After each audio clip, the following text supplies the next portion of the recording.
Wait a minute, it says I'm streaming now.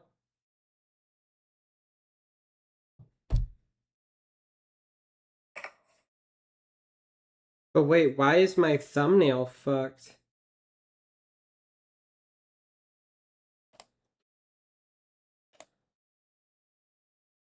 Why is my thumbnail fucked?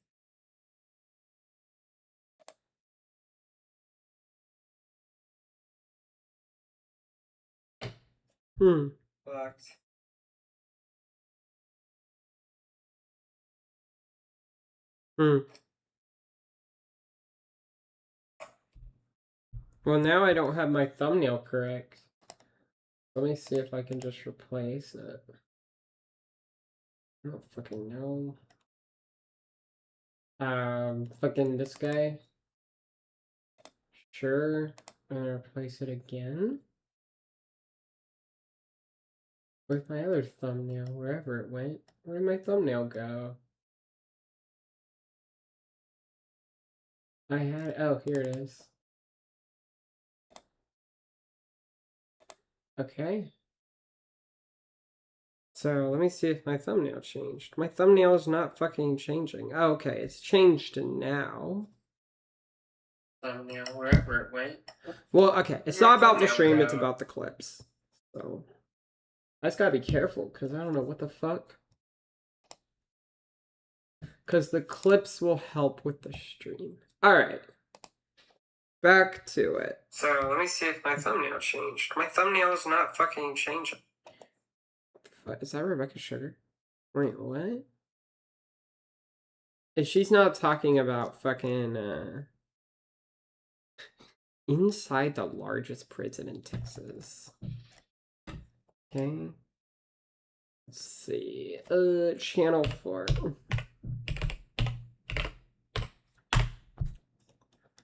Alright. Is government did such a at bigger odds with. They've said that your presence in the UK wouldn't be conducive to the public good. Do you think that could harm Abdullah Saad's campaign being associated with you? No, I don't think so. Will it put off some voters? No, I don't think so. I don't think so. Yeah, like no matter what Hassan does, I feel like no matter what he does, like he could, his brain is so fried. The overwhelming majority of the Western world, I think, recognizes that what Israel is doing is a genocide. I think the media is now playing catch-up at this point, but for the most part, the people are pretty united on this issue. And no matter how hard governments move in the direction of repression, you can't really hide from the truth, and you can't really hide from the shame either. So, you know, it's a setback, it's a hurdle, it's a real shame as well, especially considering that, I mean, I personally... Well, I mean, fuck it, dude. What is Israel supposed to do? I mean, you saw what happened in Spain. I don't know. They thought the UK was a bastion of liberal democracy, that these values like freedom of expression were values that especially the Labour government would... No, because they don't have the laws. Especially the Labour government would...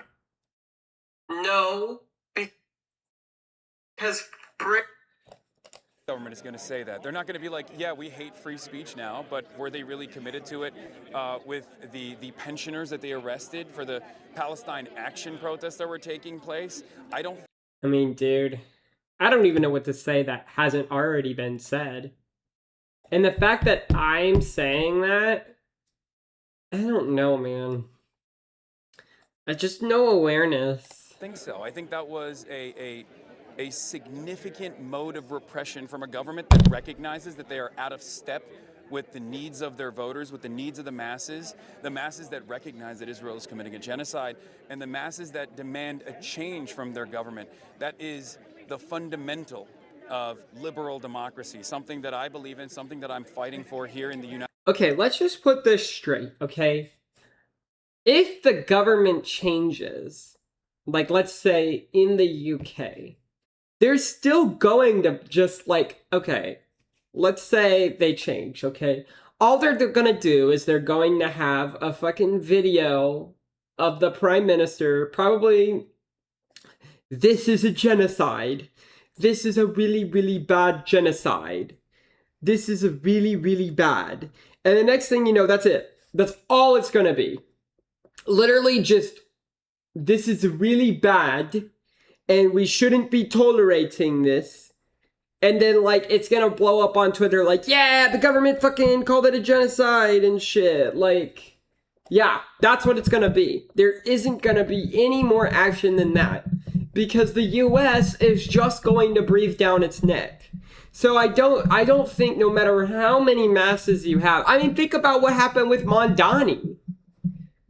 Like, he got voted, you know, in because one of his campaign promises was, you know, he was gonna arrest Netanyahu. Instead, he had a fucking video where he couldn't do shit. It's all fucking performative, man. I think he knew. I think Mamdani knew he couldn't. If it was like in the back of his head that he couldn't.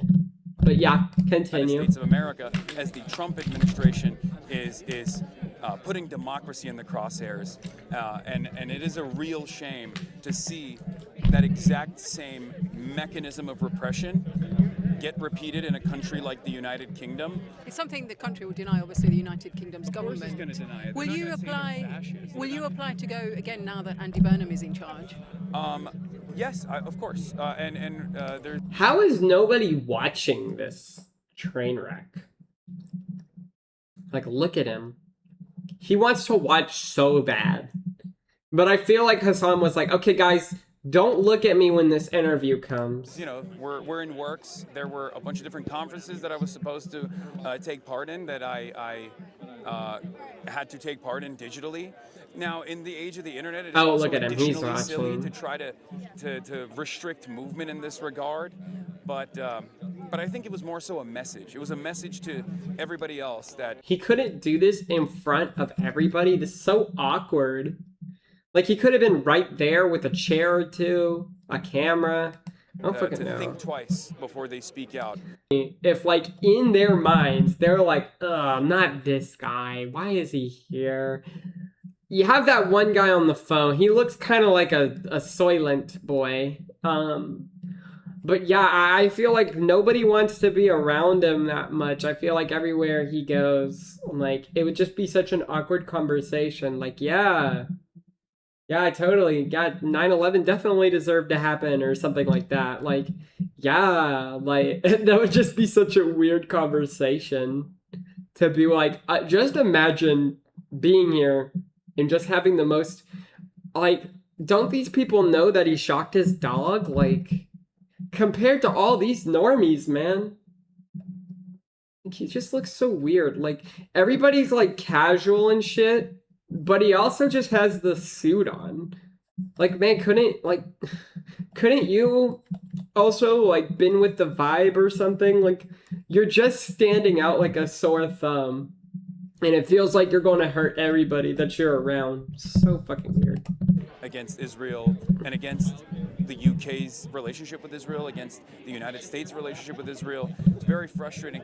And it also has an additional compounding effect in terms of growing anti-Semitism. Not only is this false association of Zionism and Judaism very harmful for Jews living in the Western world, and it's something that I actually ironically warned about the last time I was in the UK when I spoke at the Oxford Union, which is what I was supposed to do this time as well before I got banned. Didn't you call them inbred, it's also though? very harmful for democracy in general. We should not feel comfortable about our governments taking action like this. And what about some British Jews who say they feel uncomfortable that some of the criticism of Israel does tip over into anti-Semitism? Some British Jews say that makes them feel very unsafe. What is she doing? Yeah, no, I totally understand that. Totally understand that. It's something that I oppose. Anti-Semitism is something that I fought back against. It is the canary in the coal mine of fascism. It's completely unacceptable. I'm an anti-fascist. I'm uncompromising on those values. I will always fight back against anti-Semitism as well. The fear can sometimes be very valid. And It is so weird that when you say, I don't get it, because when you think of Hassan, you think of anti-Semitism. That's like the number one thing. I feel like no matter how many times he says, I'm not anti-Semitic, I actually fight for it. It just doesn't make any sense. Like, if you are one of the poster childs for anti-Semitism, like, if you, Hassan Piker and anti-Semitism go like peanut butter and jelly. But, like, then you say that you're not. But you're so, I mean, you get banned from the UK. So, I don't get it, man. Sometimes I think, like, literally, you get banned from the UK for anti-Semitism, and then you say, oh, you know, I'm actually fighting against it. No, you're not, man. Israel has Jews. Yet you complain about Israel for fucking everything. You could stub your toe and blame it on Israel. And, like, literally, I just don't understand what you're fighting for. What Jewish person you're fighting for. the fear steps into the territory of defending the nation state of Israel and its actions. I think criticize Saudi Arabia vehemently. You're not suggesting the fear isn't real for people who feel the fear. Of course not. Of course not. And I do think that there is a legitimate reason for it as well. I think there is. It's not a secret that anti-Semitism has historically exploded in times of Israel's sieges in Gaza, and this time being the most consequential one, the most violent one. Son would have a great time in Iran. Has historically exploded. I think he would have a great time in Iran. I don't see why he wouldn't. I think he would have a blast, honestly. You know, why don't you live there? I think you would have a blast. I don't think you really want to be in this country. You could go do this in Iran, the Democratic Socialists of Iran. That's so crazy. Why don't you do that? Why don't you go to Iran and advocate for democratic socialism? Like, it's a match made in heaven. You get a bunch of, like, you know, people that agree with you, and you'll get what you want. You probably get to be a dictator there. It would be so easy for you somehow to get power in Iran. I would think it would be stupid easy for him to get power in Iran. I don't know why. I don't know. The Democratic Socialists of her. Partially born out of this false association between Judaism and Zionism, a false association between the nation state of Israel and Jews living in the Western world, Jews all around the world. We oppose that, and we will continue fighting back against that, no matter what people say. Are some in the Democratic Party, in the establishment, out of touch with how many younger voters especially are feeling about issues like Israel and what's going on in Gaza? Absolutely. I mean, it's not a secret. I think to work alongside some of these wonderful candidates, this insurgent movement that's growing in this country has proven time and time again that it's not just about Israel, but a litany of different issues as well. It's about corporatism. For some, it's about capitalism.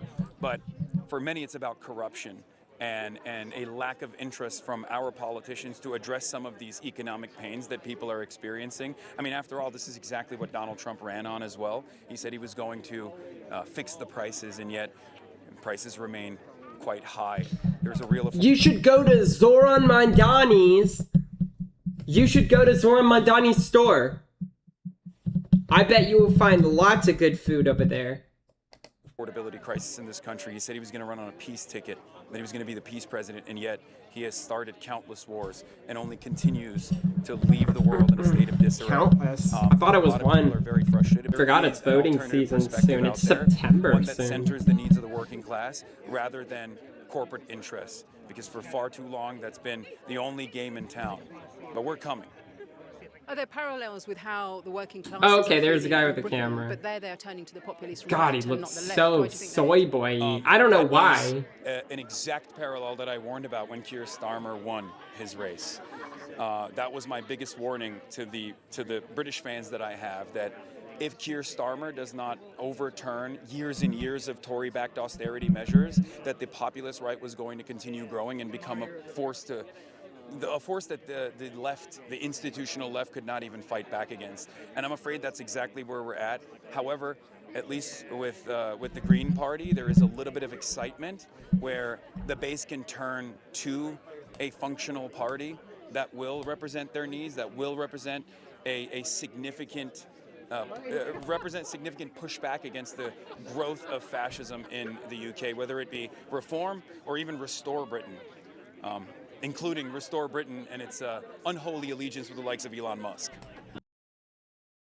Man, you had to name drop Elon Musk. I don't know. Was that the whole interview? Thank you for that. Of course, no problem. Okay, so this was...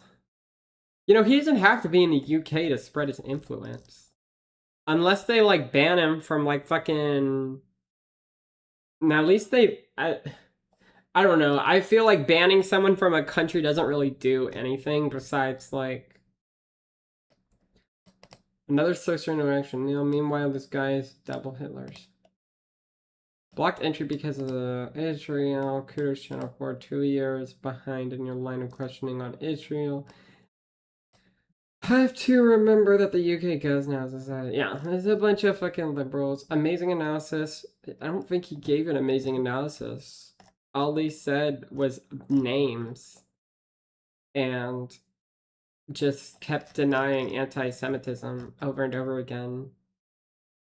I don't know. If your name is just associated with anti-Semitism, then I feel like Hassan is gonna go the rest of his life with those allegations of anti-Semitism. I don't know what you could possibly do to erase that. Like, I feel like there's nothing you could do to erase that. And that's crazy. But I don't think he cares. Could he care? I don't know. Like, everyone, like, when you see a famous person in the room, you're always like, whoa, I saw this famous person. But, like, with Hassan, it's like, oh, I saw this famous person. It's like with Boogie2988. Apparently he was at a convention signing things. It's like, no, I'm not gonna go see him. That's a hard pass. Hard pass. Has violence erupted in the West Bank? I'm not too sure. What is the update? How is the war on Gaza going? Because I haven't seen anything. The Gaza war... Oh, this is the latest by the BBC. Mass funeral in Gaza for 112 Palestinians killed in 2023. 3 years ago? Jesus. Gaza tech workers give glimpse at a possible future. Singapore bans massive attack over Palestine display. What's the roadmap? Like, I don't know.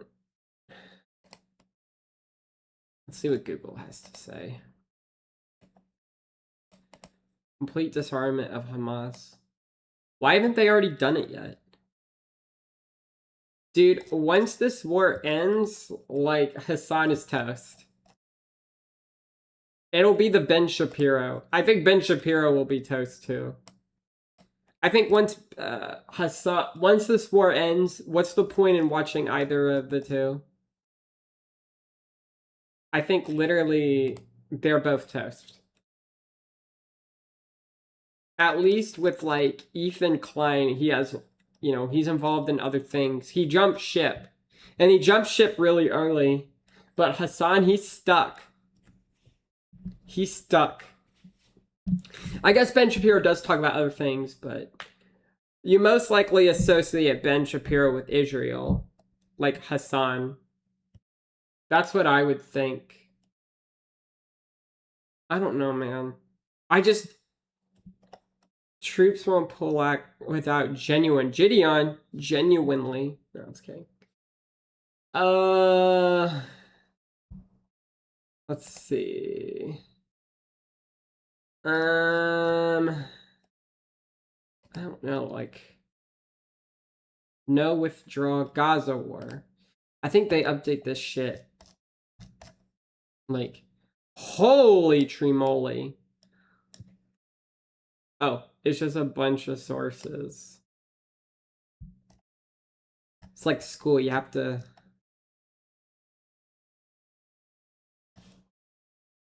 God, I'm retarded. I hate reading. Peace plan. Not a secret that anti. God, I'm retarded. I hate reading. What happens in 2027? Do they all just get better? Disarmament of Hamas and demilitarization of Gaza Strip. Out the leadership of any government. That's not enough anymore.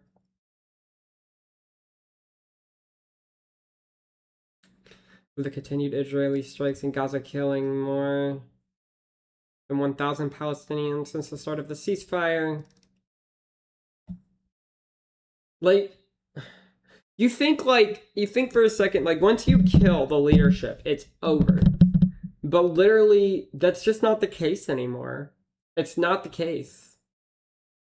And that's really crazy. Because I feel like everybody thought that was a good idea.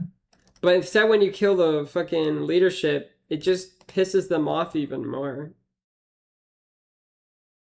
You know those blue guys from the UN? What was that fucking...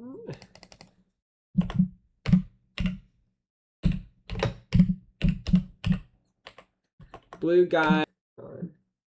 Join the army, son. This is so weird, but they're so funny. Dude, I think they, like plan these to be funny on purpose. Where's the one I was thinking of? I think it was this one. Sexual abuse. Time to learn a lesson. Ouch! Who are you? I'm your conscience. You stay out America should have had a conscience. of this. Bend! Oh! Learned anything?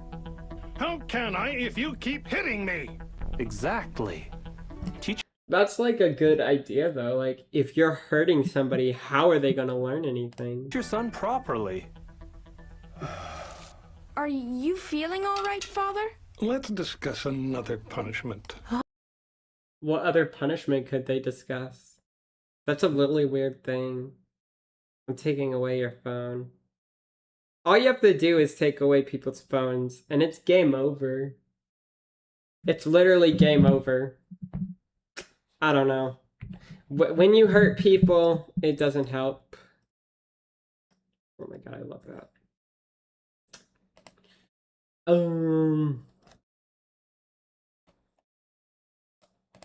Benjamin Netanyahu was also low access. Many of the country's trade unfavorable views were more particularly common behind younger adults. How is Netanyahu still in power?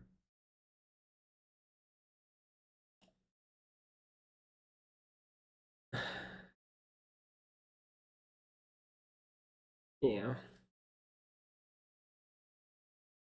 Oh my god. Okay.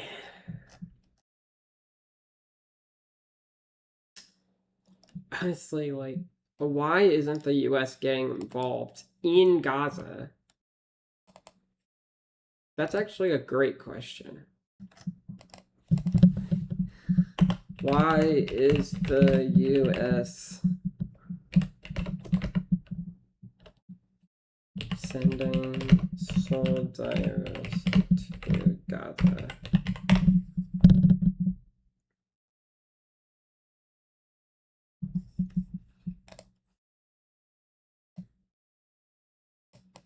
Using strict policy.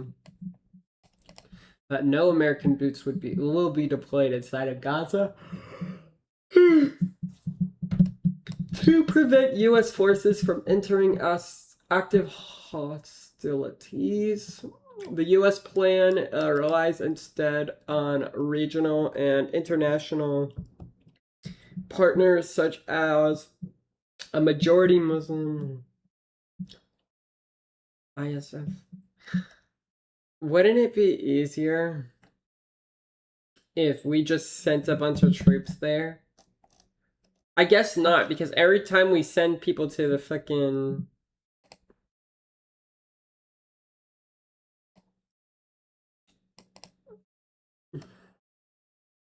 Well, yeah, not Ukraine. That's ridiculous, but Gaza's very different. There's not a lot of interest in the US sending troops into the Midwest. Well, obviously there is, because everybody's barking about fucking Gaza. How is there no interest? I don't know. I just feel like... I just feel like,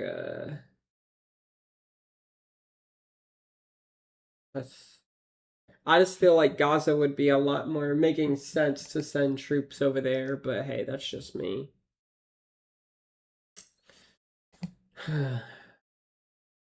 See, all you gotta do in these videos is just fucking scream. Nations hesitate to send troops to Gaza fearing clashes with Hamas. And the Gaza Strip continues. Ah! Go away. God, you can't. New York Times is so stupid. I might as well just get a newspaper. That'd be so weird if you just read a newspaper on a fucking stream. U.S. seeks quick deployment of an international force. Why does it always say I have one person watching me on Twitch? It might be me. Okay. Not committed to sending troops in Gaza. What is the proposed deal to disarm Hamas? U.S. seeks quick deployment. I don't know. All of these are old. But yeah, you're not getting anything of that. Alright, I've spent too long on this subject I know nothing about. Alrighty, let's go into the next one. What time is it though? Oh my god, I've only been streaming for an hour. Oh wait, I want to see his victory speech though. I want to see... Alright, remember guys, this is the guy. This is the guy.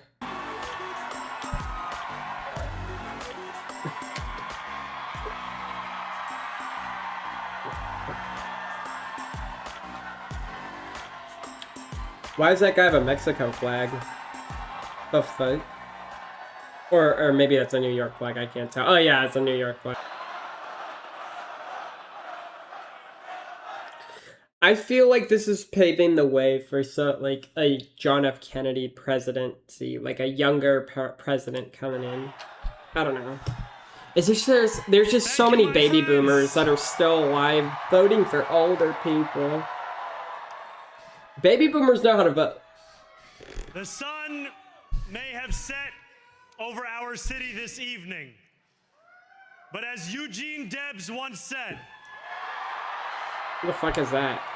I can see the dawn of a better day. Probably still doing that. Scarred with kitchen burns.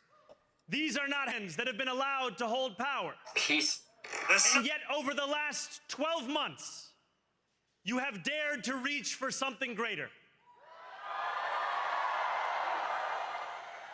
Tonight, against all odds, we have grasped it. The future is in our hands.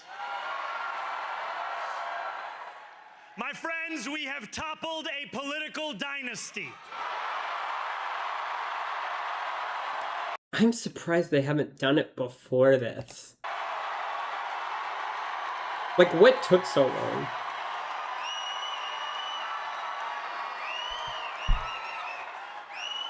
I wish Andrew Cuomo only the best in private life. But let tonight be the final time I utter his name.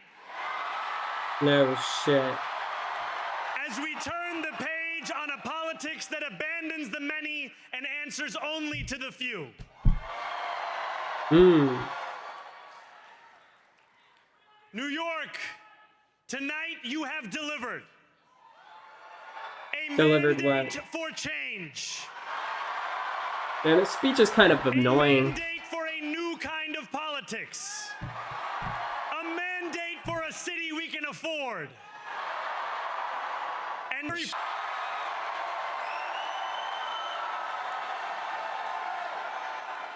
And that is because of you. So before I say anything else, I must say this. Thank you. To accept that the promise of a better future was a relic of the past. You showed that when politics speaks to you without JD Vance must be condescension, loving this we can shit right usher now. in Like a back new then. era of leadership.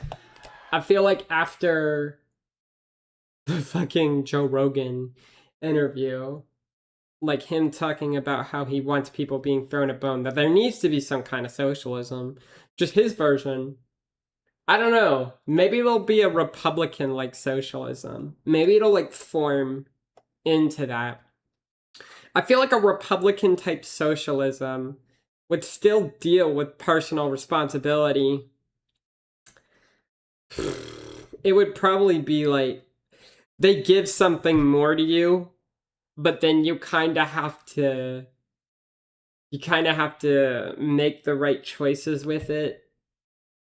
But I feel like Republicans should give you more, throw you more bones, and stop worrying about rich people. Because I feel that's like what Republicans do, is I just feel like they fucking only care about the rich. I don't know. It's easy to care about the rich when you are rich. And it's easy to care about personal responsibility when all you do is work. We will fight for you because we are you. Who are you? Or as we say on Steinway, ana minkum wa ilaykum. The fuck does that mean? Thank you to those so often forgotten by the politics of our city who made this movement their own. I don't understand how that other people are forgotten. When every time there's a politician, how do you convince people that they're forgotten? I don't feel forgotten. Like, I don't feel forgotten by anybody. Because I never pay attention. I speak of... But even so, if I don't pay attention, why are people so worried about being forgotten? Like, you're gonna be forgotten. If I don't... It's just an appeal to narcissism. Yemeni bodega owners and Mexican abuelas. Senegalese taxi drivers and Uzbek nurses. Trinidadian line cooks and Ethiopian It's crazy there's so many Mexicans in fucking New York. aunties. I wonder how they got there. Yes, aunties. To every New Yorker in Kensington and Midwood and Hunts Point, know this. This city is your city, and this democracy is yours too. People did not care about that one. This campaign is about people like Wesley, an $11.99 organizer I met outside of Elmhurst Hospital on Thursday night.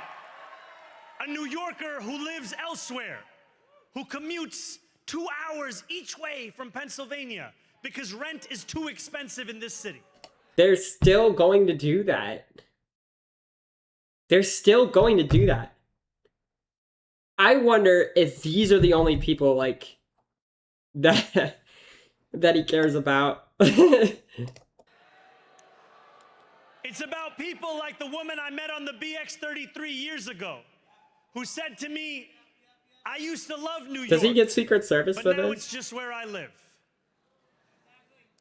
And it's about people like Richard. The Does Richard have an I ID? went on a 15-day hunger strike with outside of City Hall. What?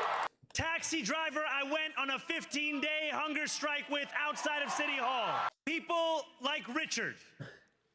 The taxi driver I went on a 15-day hunger strike with outside of City 15-day hunger strike? Did he at least get a water? What the fuck was the point of that? Hall. Who still has to drive his cab 7 days a week. And he's still going to have to do it. My brother, we are in City Hall now.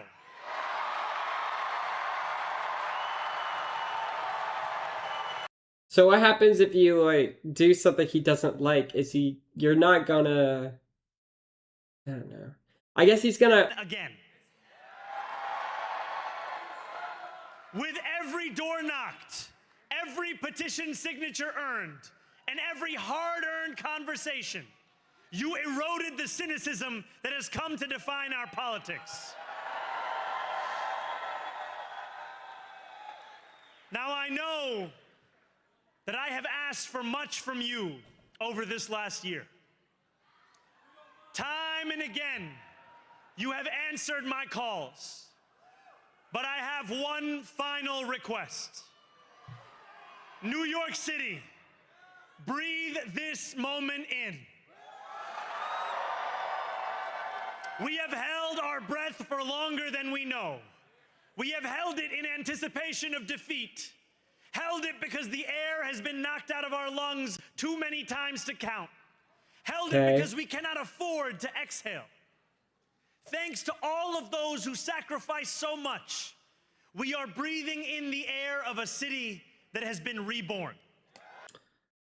I guess. To my campaign team, who believed when no one else did, and who took an electoral project and turned it into so much more, I will never be able to He's not talking about anything. He's not talking about his campaign promises. That's what I'm looking for right now. I'm looking for him to talk about his campaign promises because I want to see. Express the depth of my gratitude. You can sleep now. I don't care. To my parents, Mama and Baba. You have made me into the man I am today. Man, he really is the new type of immigrant. I am so proud to be your son. And to my incredible wife, Rama.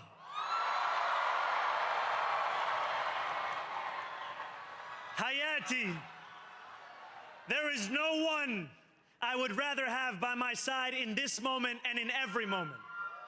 Okay, why isn't she by your side though? Kidding, I'm kidding, okay. Whether you voted for me, for one of my opponents, or felt too disappointed by politics to vote at all, thank you for the opportunity to prove myself worthy of your trust. But you haven't proven anything at this point. I want to hear you say. With a singular purpose. I want to hear you say all sorts of things. Better for you than it was the day before. He's not saying shit. There are many who thought this day would never come, who feared that we would be condemned only to a future of less, with every election consigning us simply to more of the same. And there are others who see politics today as too cruel for the flame of hope to still burn. New York, we have answered those fears. Why did these motherfuckers vote for anybody else except someone that's like liberal for the longest time? Were people just like retarded in there? Like, did Andrew Cuomo, like, how work Is alive. forever?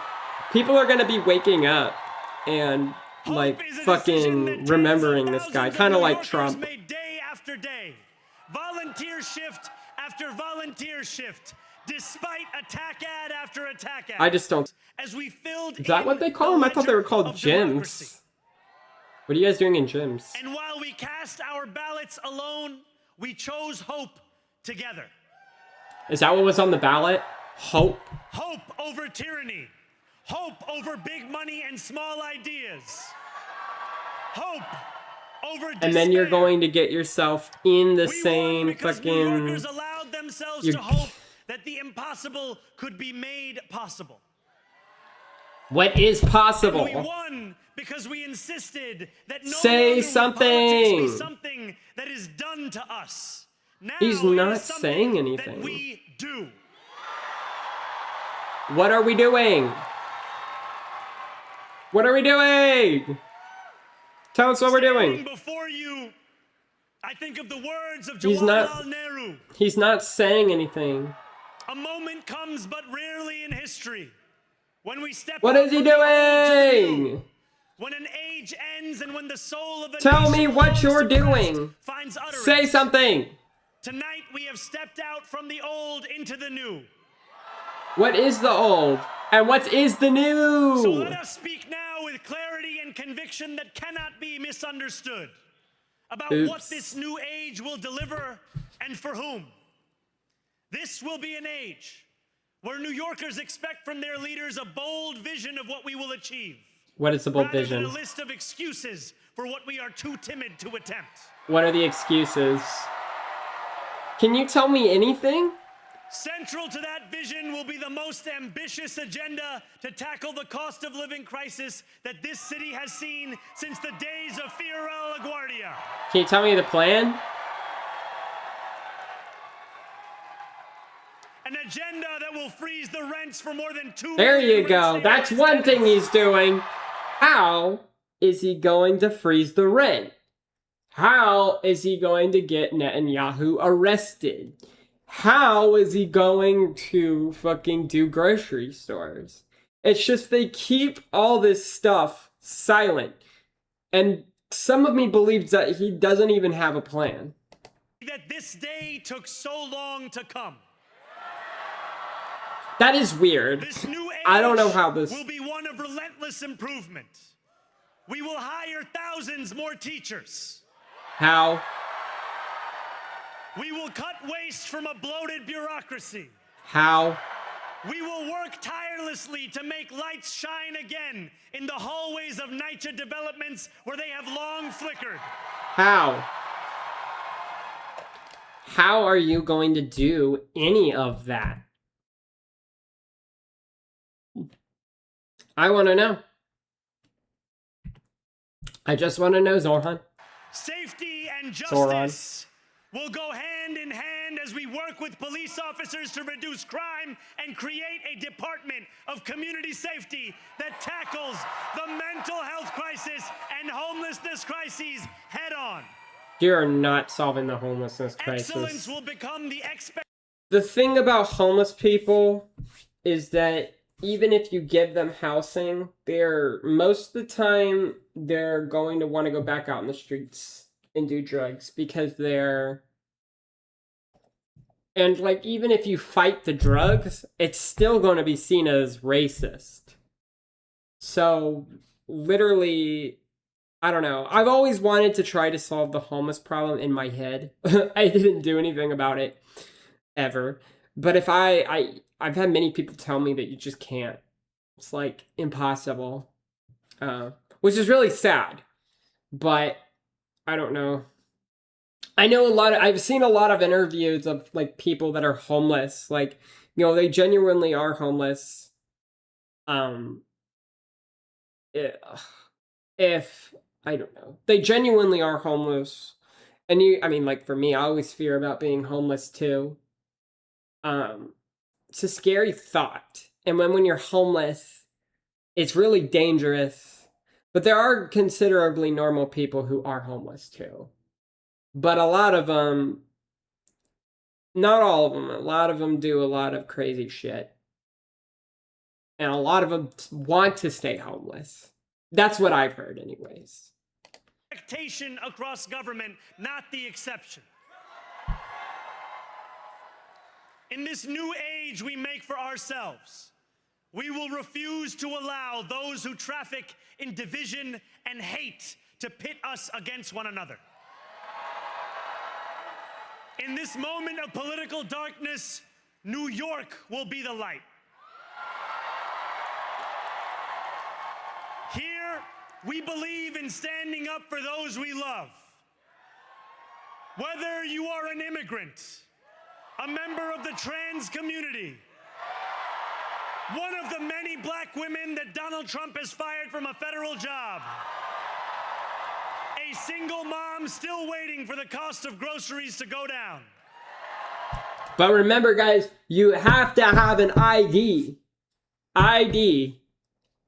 If you don't have an ID, you cannot get no groceries, baby. I wonder if he knew that was a part of the plan and didn't say anything. Or anyone else with their back against the wall. That'd just be really funny. Your struggle is ours too. When you don't have your ID, guys, we're struggling too. So please, get your goddamn ID. That you could also use for voting. Free stuff! As long as you have your ID. But he didn't say nothing. He did not say anything about that. Just imagine if he said that here. Just imagine if he said that here. He would be totally rammed. And we will build a city hall that stands steadfast alongside Jewish New Yorkers and does not waver in the fight against the scourge of anti-Semitism. They did not care! They did not care! I think I heard some boos. Against the scourge of anti-Semitism. Wow. Wow. Oh my god. That is hilarious. That is crazy. Yeah, yeah, yeah. Oh my. That's a little concerning. Maybe very little Jews were... Not just in the 5 boroughs of this city, but in the halls of power. No more will New York be a city where you can traffic in Islamophobia and win an election. Yeah, they were more happy about that one. Mm-hmm. You know what that reminds me of? This reminds me of this. Hold on. Oh my god. This reminds me of this. And no. There's too many of them. What are we going to do? Oh yeah. So They want an encore. Stand aside, sweetheart. okay. Jews at fucking Zoran Mamdani. Muslims at Zoran Mamdani's. Jews. Muslims. Jews. Muslims. Jews. Muslims. Muslims. Jews. That's what it reminds me of. Just that's Zoran Mamdani's thing right there. That's crazy. That's so crazy. Squidward's just left behind over there. That was pretty good, I'm not gonna lie. This new age will be at odds with one another. We will prove that there is no problem too large for government to solve and no concern too small for it to care about. For years, those in City Hall have only helped those who can help them. But on January 1st, we will usher in a city government that helps everyone. Now, I know that many have heard our message only through the prism of misinformation. Tens of millions of dollars have been spent to redefine reality and to convince our neighbors that this new age is something that should frighten them. As has so often occurred, the billionaire class has sought to convince those making $30 an hour that their enemies are those earning $20 an hour. They want the people to fight amongst ourselves so that we remain distracted from the work of remaking a long broken system. We refuse to let them dictate the rules of the game anymore. They can play by the same rules as the rest of us. Together, we will usher in a generation of change.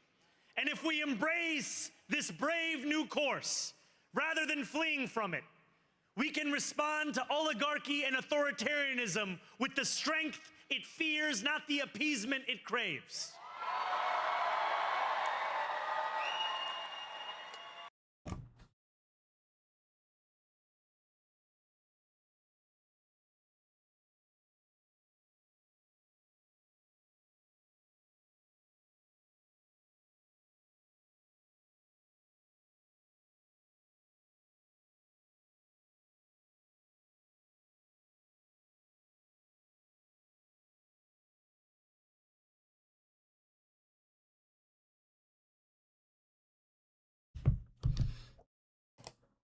After all, it fears not the appeasement it craves.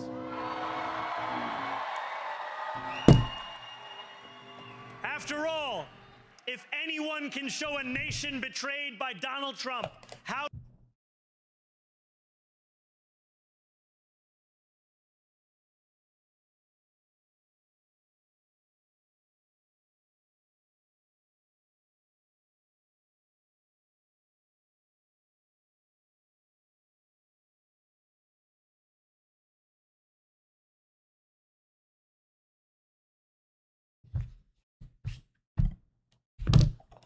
to defeat him, it is the city that gave rise to him.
And if there is any way to terrify a despot, it is by dismantling the very conditions that allowed him to accumulate power.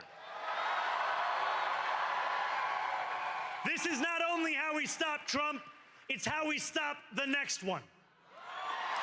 Oh shit, hold on, I blinked After out. all, if anyone can show a nation betrayed by Donald Trump how to defeat him,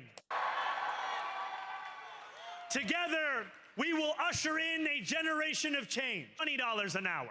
$20 an hour. They want the people to fight them.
enemies are, as has so defined reality. And now I know that many have heard our message only through the prism of misinformation. Tens of millions of dollars. Well, if you had a plan and you can tell us what the plan is, then I don't think there would be as much misinformation as you would like there to be. Have been spent to redefine reality and to convince our neighbors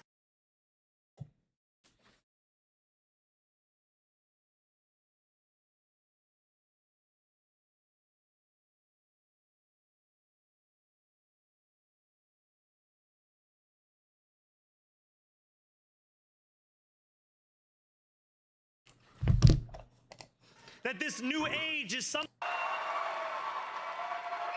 This new age will be defined by a competence and a compassion that have too long been placed at odds with one another. We will prove that there is no problem too large for government to solve and no concern too small for it to care about. For years, those in City Hall have only helped those who can help them. But on January 1st, we will usher in a city government that helps everyone. Now I know that many have heard our message only through the prism of misinformation.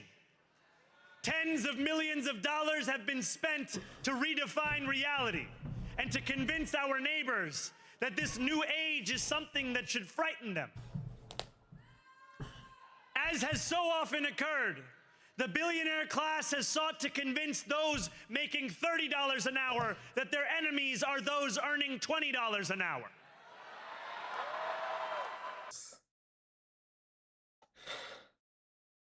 I don't know why. It's like prison. It's like...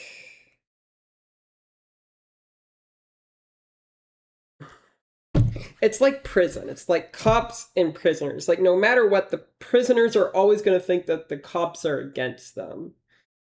And then with the cops, it's always going to feel like the prisoners are against them, even though they have authority. Everyone's always going to be pitted against each other. And I feel like Zoran Mamdani is not going to help with that. Like, just think, like, a lot of people don't like him because of his views on the Middle East. And so therefore isn't with his antagonism on that subject by hanging out with Hassan and shit like that, isn't that going to make things worse? Isn't that putting people against each other? I don't know. Every politician does the same thing, and Zoran's no different. I mean, if you study, you know, like, I bet if you study political science, it's all going to be the same. Totalitarianism with the strength it fears, not the appeasement it craves.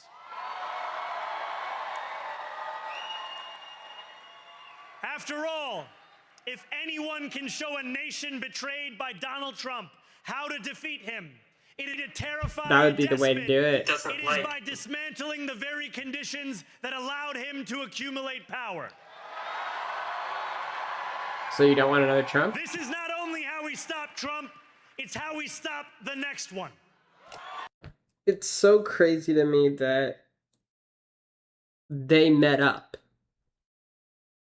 Like, after he said all this shit, they met up and everything's okay. Like, this is such weird rhetoric. For him to do this, I'll go into fucking him meeting up with Trump later, but him saying, oh, we're gonna take out Trump, there'll never be a Trump again. I mean, and then going to Trump and then them being all cool, it's such hypocrisy, man. I know the Breakfast Club did a bit on it too, but it's so weird watching this speech in hindsight, with hindsight, or being, what, fucking almost 9 months into the whole thing. So Donald Trump, since I know you're watching, I have 4 words for you. Oh? Turn the volume up. What does that mean? What does that even mean? What does he mean by that? Turn the volume up, guys! Maybe I should turn my volume up. You know, we can have captions. We will hold bad landlords to account. How? Because the Donald Trumps of our city have grown far too comfortable taking advantage of their tenants. We will put an end to the culture of corruption that has allowed billionaires like Trump to evade taxation and exploit tax breaks. I don't know how you're gonna do it. We will stand alongside unions and expand labor protections because we know, just as Donald Trump does, that when working people have ironclad rights, the bosses who seek to extort them become very... If I ever had a victory speech, it would probably be the most boring thing ever. Because I would just sit there and be like, okay guys, this is the plan for this. This is the plan for this. This is the plan for this. I'd be really honest about it. I would be like, this is the plan. And that would be how I do it. That would be how I do it. But this is just entertainment. I guess I would be all like dorky and shit like right after. But this is just playing off the hype. Small indeed. New York will remain a city of immigrants, a city built by immigrants, powered by immigrants, and as of tonight, led by an immigrant. Means. When we enter City Hall in 58 days, expectations will be high. We will meet them. City of immigrants. A great New Yorker once said that while you campaign in poetry, you govern in prose. If that must be true, let the prose we write still rhyme and let us build a shining Tons of city ideology. Or, not ideology. If Islamophobia was pretty bad in New York, why would they vote for a Muslim? That's a good question. And yet, if Anti-Semitism is a lot worse in New York and around the world.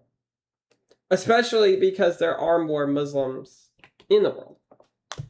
it is that convention has held us back.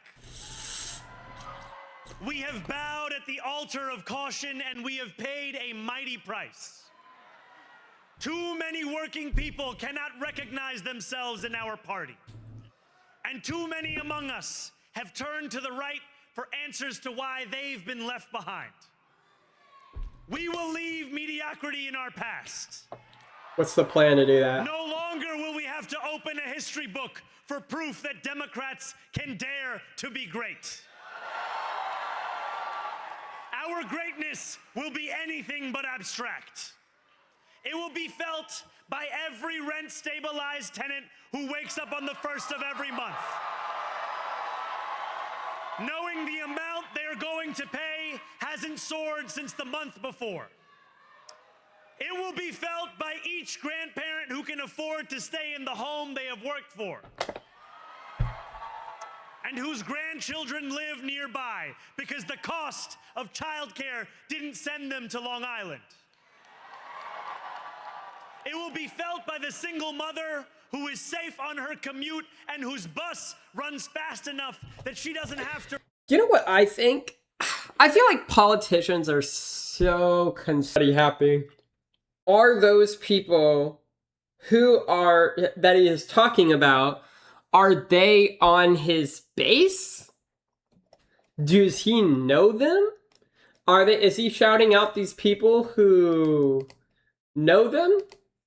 I'm not sure. School drop off to make it to work on time. And it will be felt when New Yorkers open their newspapers in the morning and read headlines of success, not scandal.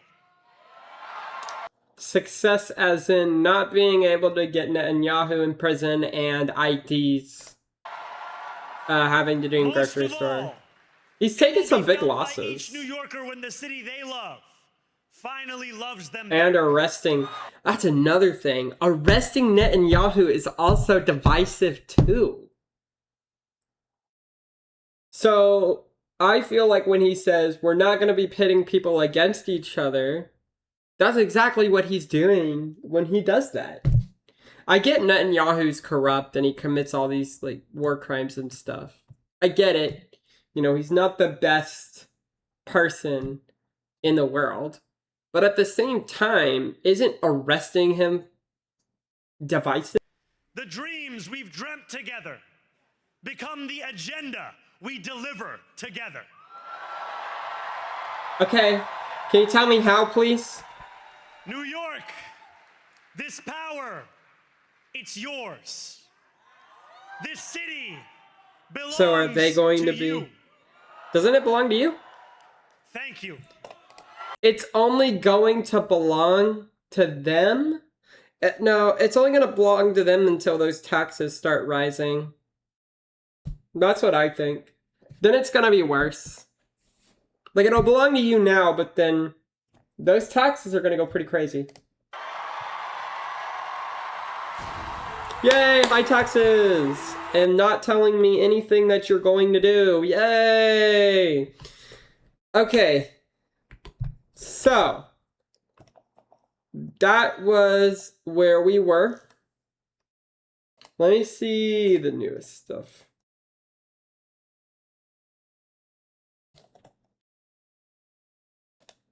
That's the best 30% discount. A walking, talking, cliche machine, evil as well. See, this is fucking bigoted. I don't care because why is being Islamic something to worry about? It just focus on the policies. Like criminal court issued a warrant for his arrest.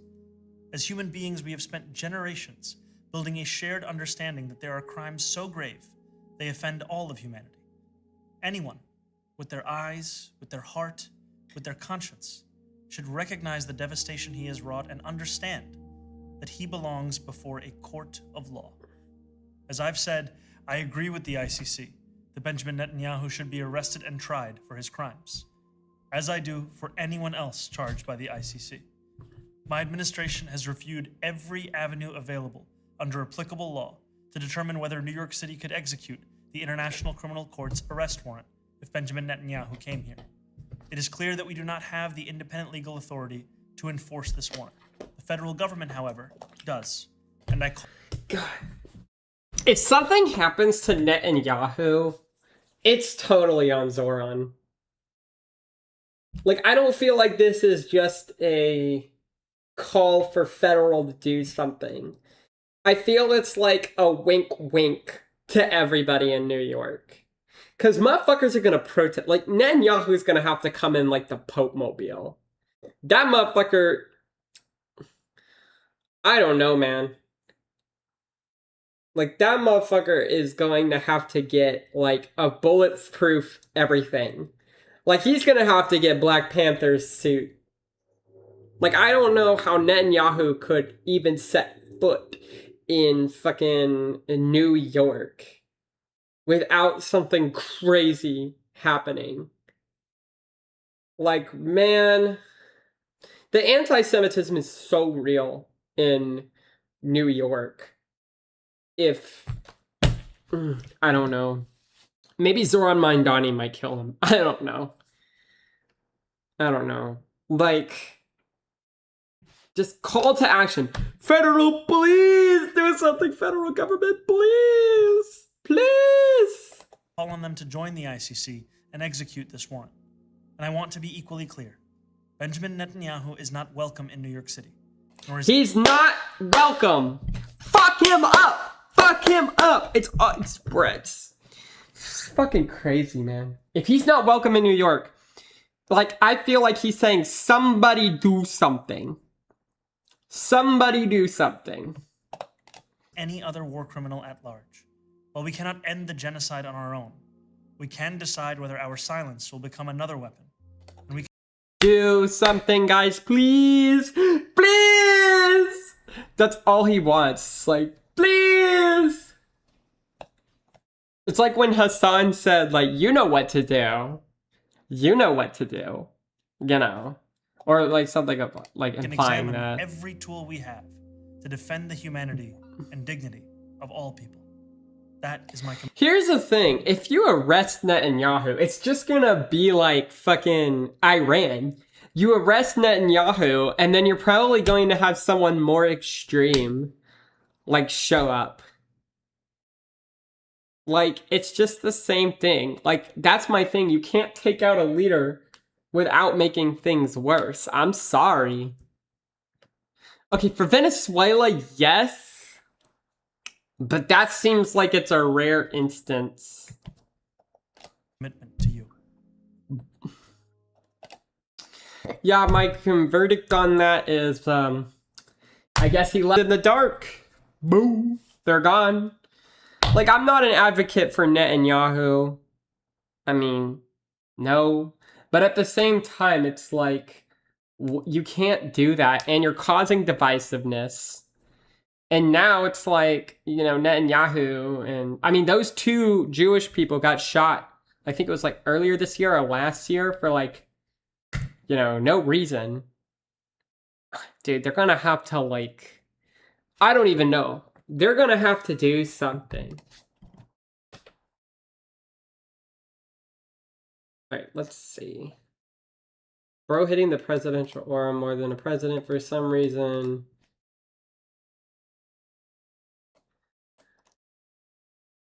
Not my city, but my mayor. Remember, this guy isn't suicidal. How did this guy make basic morals sound like one of the hardest speeches? That's my president. I'm not even American. Yeah, I mean... But you guys, he wasn't able to arrest him. Crazy.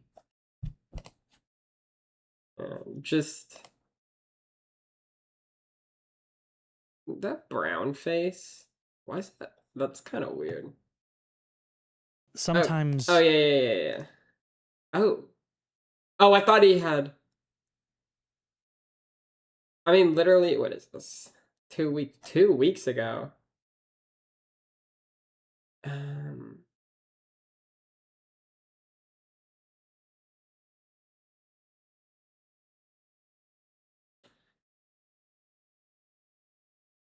Lulu needs to employ this kind. On this topic, Israel's Prime Minister Benjamin Netanyahu is perhaps planning to visit New York for the UN General Assembly. You pledged during your campaign and after you won to order his arrest to comply with the International Criminal Court warrant. What will happen if he comes in September? Look, I believe that Prime Minister Netanyahu belongs in The Hague. He's a war criminal who has been charged by the International Criminal Court. And what you will find is that is an opinion that is held by many purely because of what his actions have wrought over these last many years. I've also said that I will follow the laws that we have here in New York City because I believe that there's an importance in following the law as a leader who presides over our city, and that's something that I plan to do. Meaning? I'm sorry, I don't understand what that means. Meaning that whatever the law allows me to do in New York City, that's what we will do, but we won't be writing our own laws to that end. What does the law allow you to do? That's an active conversation with our legal department in seeing what the prospects are. Again, if Netanyahu got arrested in New York, Trump would definitely probably send the National Guard on his ass. He'd probably be like... Also at the same time, it's like if Netanyahu, if anything were to happen to him, I feel like New York would be... It wouldn't be the same. I think the National Guard would definitely come to New York. There'll be protests. It would be insane. we have here in our municipality. However, what we've seen at the national level is a desire sometimes to write your own laws, to go outside of the bounds of legality. That's not something we You have would an love interest to in. do that. I mean, normally when people come to a UN General Assembly, they're So the question is he didn't know the laws before he fucking campaigned that. Let's just be clear. He did not know the laws before he campaigned that. So why the fuck would he just go in and say, oh, nope, can't do it? Like, that's so fucking crazy to me. Like, literally in his speech, like his speech earlier that we watched, like, he didn't say how he would do anything.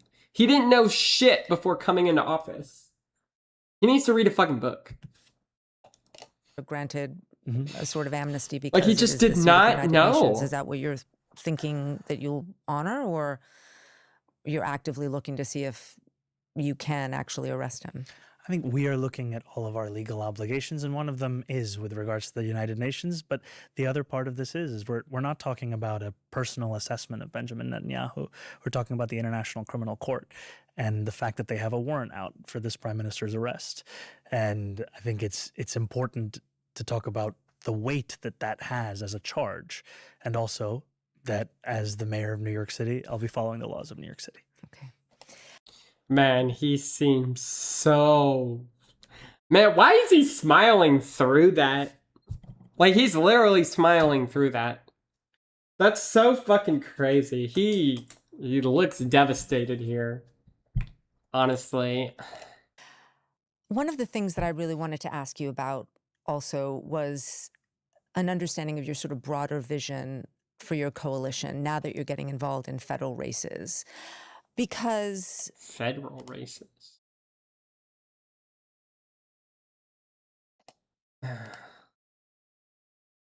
He is the best. All of our politicians think the same.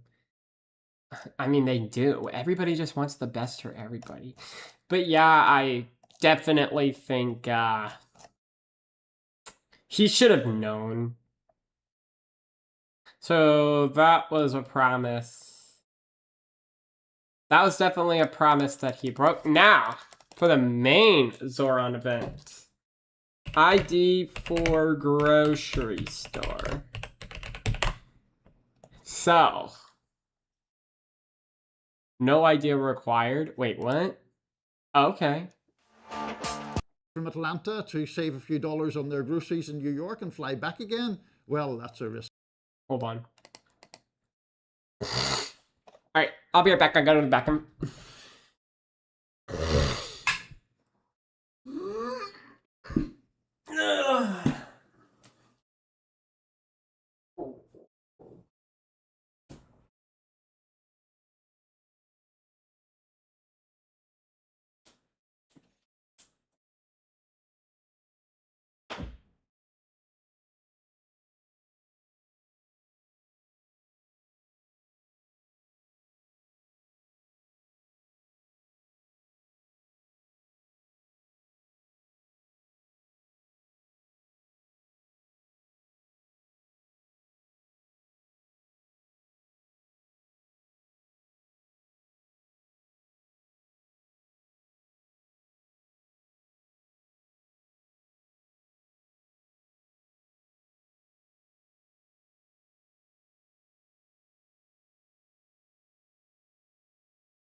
I'm back. Oh, my tootie patootie. Oh.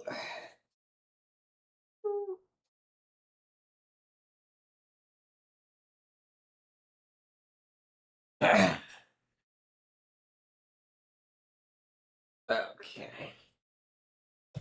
Alrighty. MAGA erupts over Mamdani's potential ID mandate. Ooh, Trump reacted. Mr. President, New York City Mayor Zoran Mamdani is requiring an ID to access his government-run grocery stores. What then is your message to Democrats who do not want to pass the Save America Act and ensure, ID at the ballot box? When was this announced? This was just announced. Yeah. I heard about it. Yeah. Well, I wish they'd have an ID to access the voting. I'm wondering if he backed down from that. No ID required. Let's see. ID New York. I wonder if he backed down from it.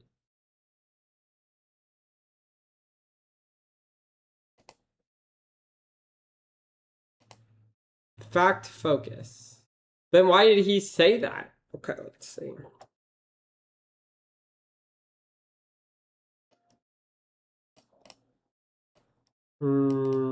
These claims object to post.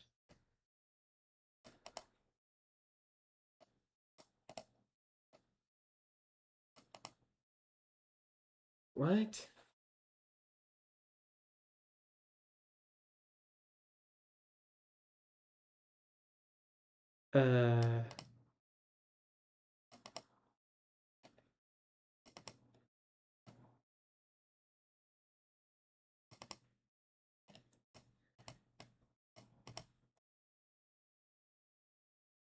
What?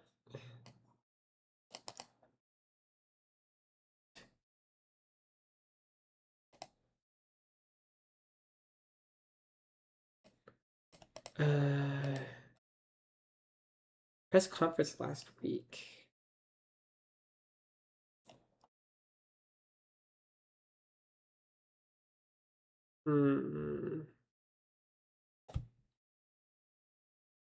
Okay. What are you talking about? What?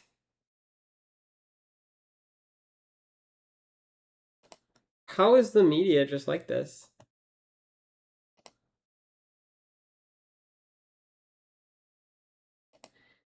What? Did he do this in 5.3 seconds? Dang.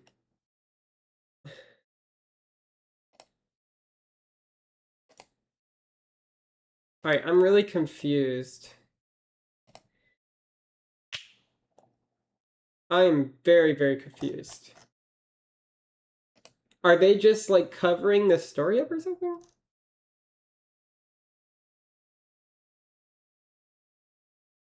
What kind of fucking smile is that? Okay, New York grocery.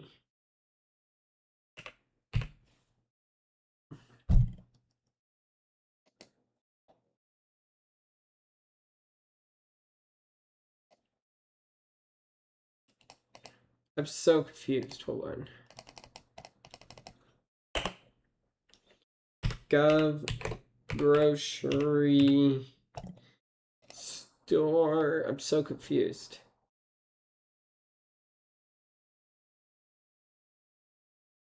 Fuck. 5 months ago.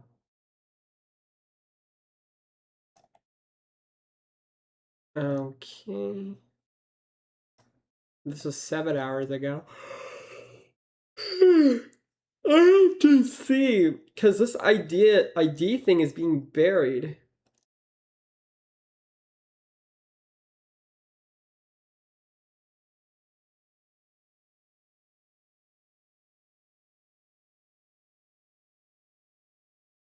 There is no... Critics calling out another glaring double standard. Priorities that city government sees Any identification by their identity, income, or residence in bulk. Mamdani's plan for city Okay, but no, he's not. The insanity of a government-run grocery store. Wait, I don't get it. Where is his claim?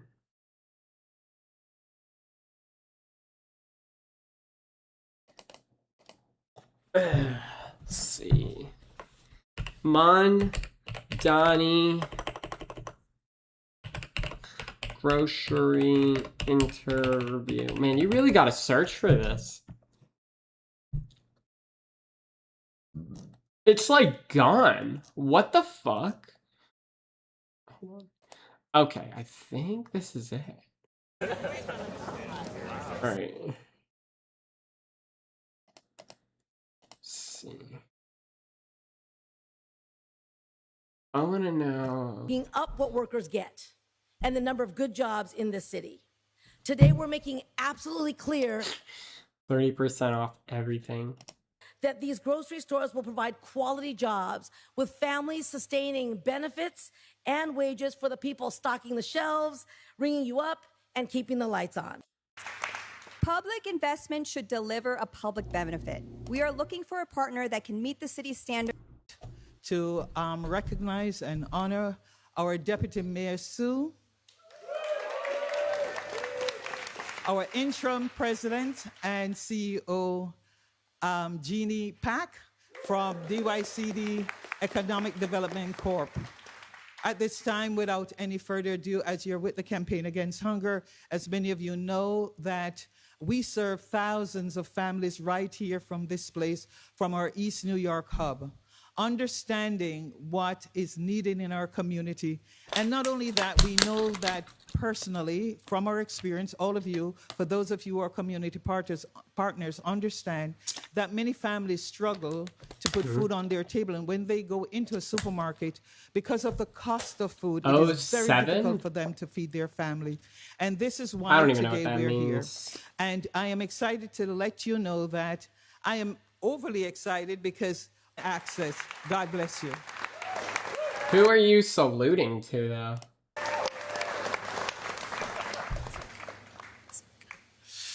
Good morning, Brooklyn. I want to get to the part where he's talking about IDs in grocery stores. I feel like I'm going to have to go like 3 times the speed because they definitely buried that. It is an honor to be here at the Campaign Against Hunger with so many friends and partners. Give me a round of applause for Dr. Melanie Samuels. What do you think? It's just you and I. Are you saluting to me? Because I'll salute to you back, my brother. To the people of New York. For nearly 30 years, you have led the fight against hunger here in our city, growing this operation from a small emergency food. I just want to know why he went back. Thousands of New Yorkers each year and provide programming on how to live a healthier life. I also want to acknowledge leaders here from our administration, our Deputy Mayor for Justice, Sue, and our incredible interim president and CEO, Jeannie Pack of the Economic Development Corporation. I would be remiss if I didn't also acknowledge a future assembly member here at the crowd, Kristen Gillespie. And we are here today speaking of leaders in government, outside of government. Yeah, right now we're talking about we're talking about Mamdani. We're talking about the ID stuff in the grocery store. He's saying that there is no ID thing now, but I swear that I don't see anything that mentions his ID when you look it up, so I'm gonna have to find it in the speech. What if it was manufactured? What if AI fucked it up? Its history, its significance, and its future here in New York City. A token to ride the subway cost 30 cents in 1970, which was a 50% increase from the previous year that sparked outcry protests and led to 12 arrests. The digits 30 have been done by some of our most beloved athletes, from the Liberty's Breonna Stewart to the Yankees' Lou Randolph, the Rangers' Henry Columbus. And researchers estimate that at least 30% of grocery stores across the 5 boroughs are currently playing the song Drops of Jupiter at this very moment. However, we know that for many New Yorkers, 30% of the grocery store means something very different. Since 2019, food prices have soared at grocery stores around the country by roughly 30%. In fact, talking shoppers around the city, talking like Ben Shapiro over there. Making matters even worse, some corporations have built out technology that allows for something called surveillance pricing, collecting personal data to charge some people more than others for the same quantity of X for the same gallon of milk. All of this leaves too many New Yorkers feeling like groceries are out of reach, and that's frankly unacceptable, which is why city government is stepping in to make people's lives more affordable. Today, I'm proud to announce a collection of essential staples that will be predictably 30% cheaper at all 5 of our city-run grocery stores. This store set will include all fresh produce, meat, and seafood, along with 20 other essential items like cheese, milk, and bread. Here's how it will work. I'm just wondering how much are eggs in New York, like at this moment.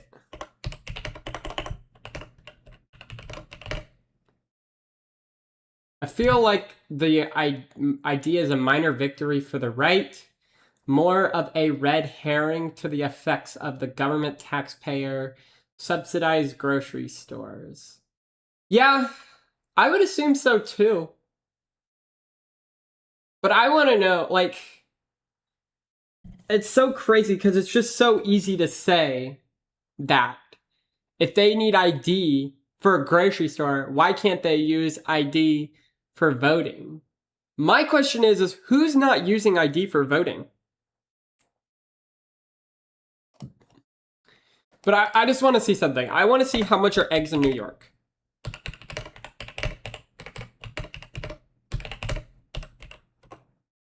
I want to see how much eggs are in New York. New York wholesale shag market are led by extra large 150 large per dozen. Okay, so per dozen? This looks like cheap. This looks cheap. Wait. A dozen. I want to see how much it is for a dozen. Okay, average cost, national state average 360 to 540. Okay. But in urban areas like New York, often, I guess you'll have to look at the averages per state and compare. Yeah, because I live in Texas, so I'm wondering, like, if the 30% makes it go down to something that we are used to. But it's like, they're all specific, so I'm going to have to say, like, averages. Yeah, like you said, averages.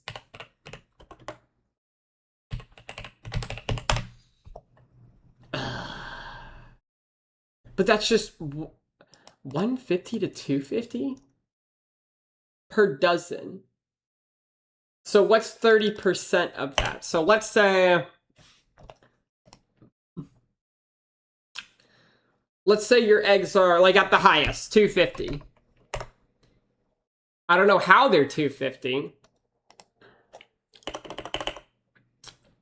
30%.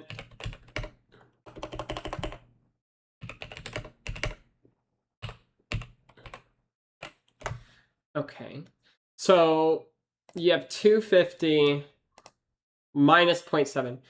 It wouldn't be surprising, but 30% sounds great. Then again, I seem to recall something different. There are so many moving parts with everything that is going on. It's difficult to keep up. Yeah, that's true, because they're just telling me.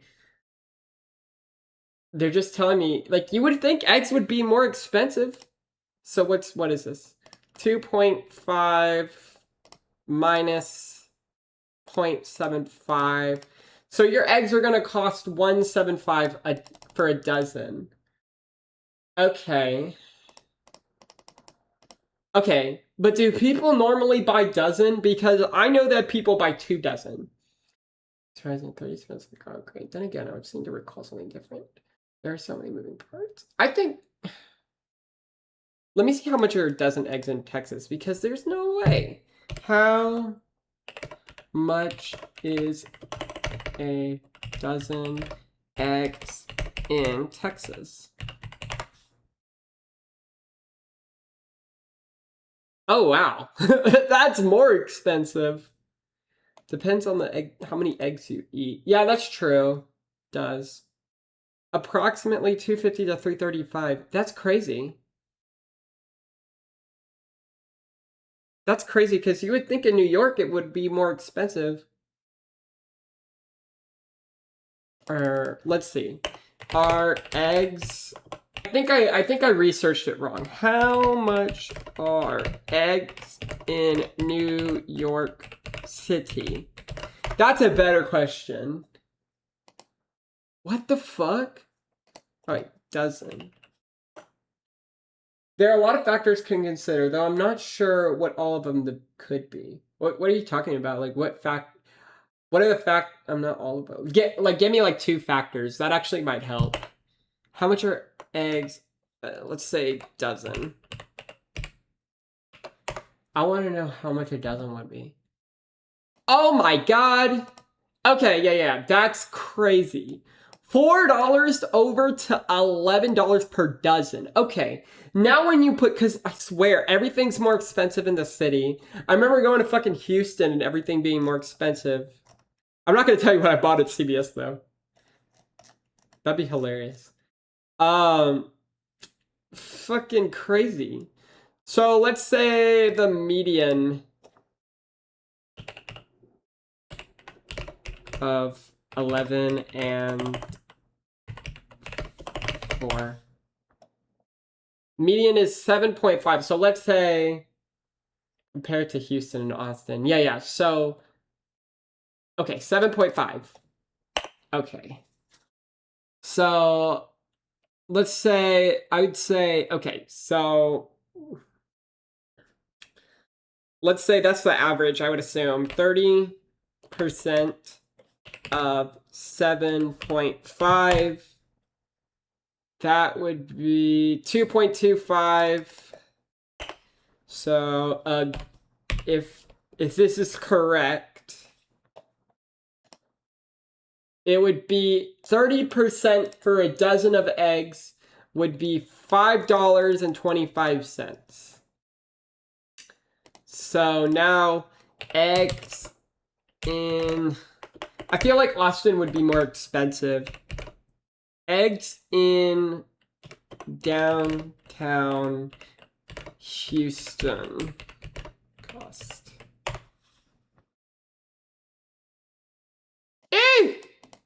Blood of Nebuchadnezzar. Wait, what the fuck?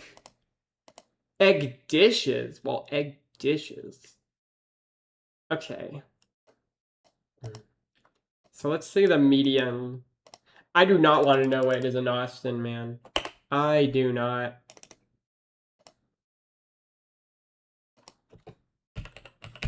Okay. A dozen eggs. Oh, right.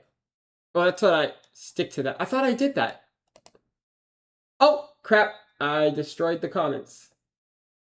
Where did my comment section go? Hold on. Okay. I thought I did stick to that. Am I stupid?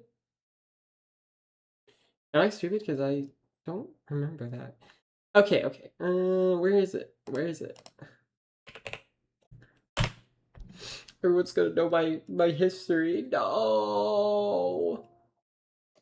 It's over. It's over 9,000. Okay. Stick to that. Okay. I thought I did that. It's too easy researching fast, loose to search terms. Yeah, that's true. Okay, eggs in downtown Houston. Yeah, I didn't. I am so sorry. Dozen. $3. Okay, $3 and where did the other number come from then?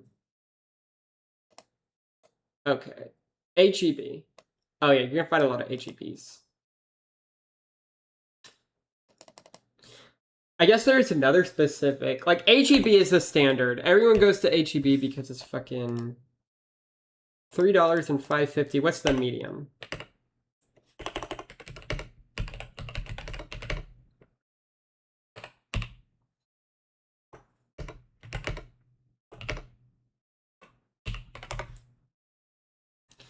So eggs would be like $4.25. I know, right? HEB is the GOAT. Okay, so $4.25 would be that. Okay, so that was for downtown. So let's just keep that number in mind. How much is a dozen of eggs in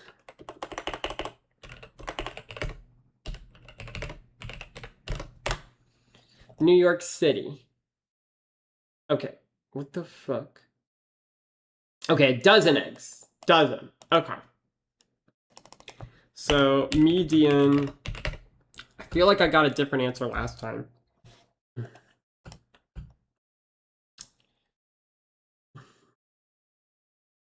Oh my god, I forgot about the bird flu shit.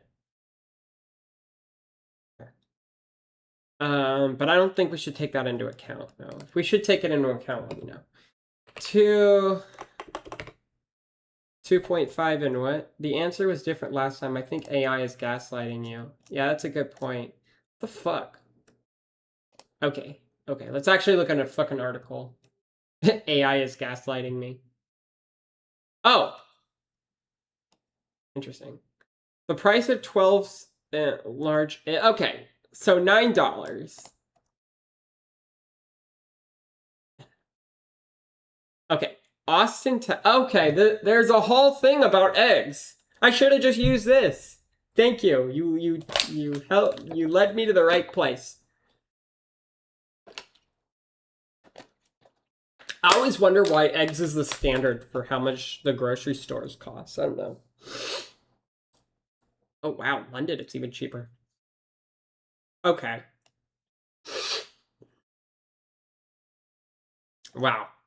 This was crazy. I did not need to use Google at all. Wow. Cost of living in Austin, Texas is 44% cheaper. Wait, hold on. That's not egg related. That's not excellent. That's not excellent news. Okay, I'm sorry. 12 eggs larger in other cities. Mexico City? I mean, Austin, Texas is expensive as fuck. I would assume so.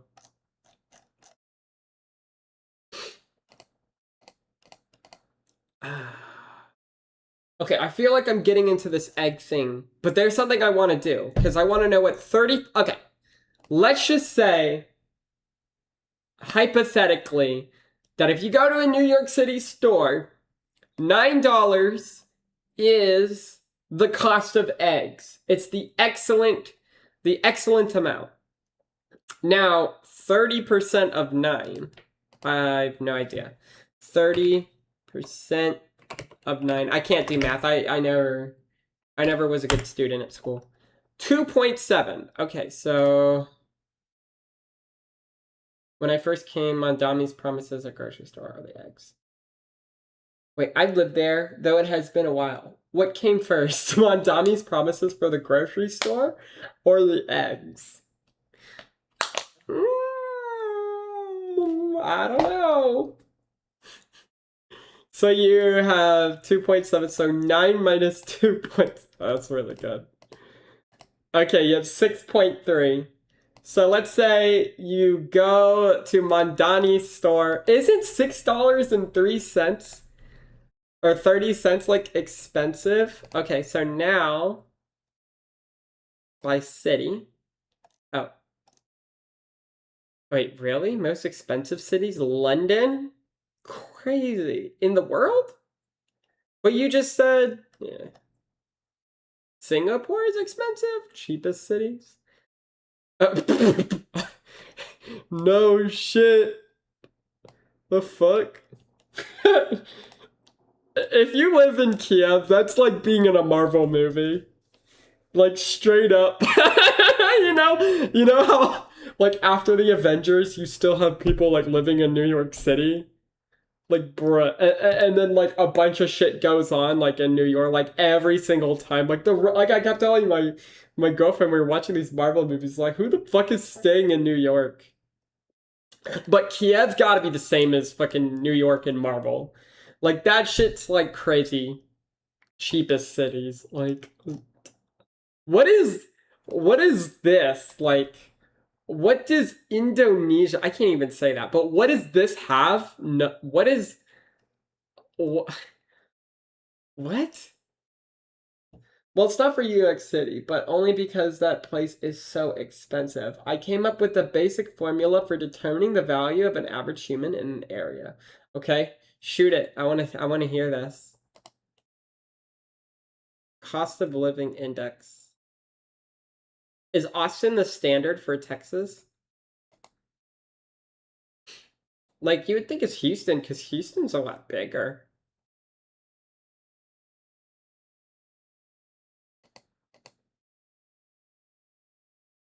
I would think Houston's a lot bigger. So, you take the amount of space, amount of resources, the amount of jobs, and then you divide it by the amount of humans.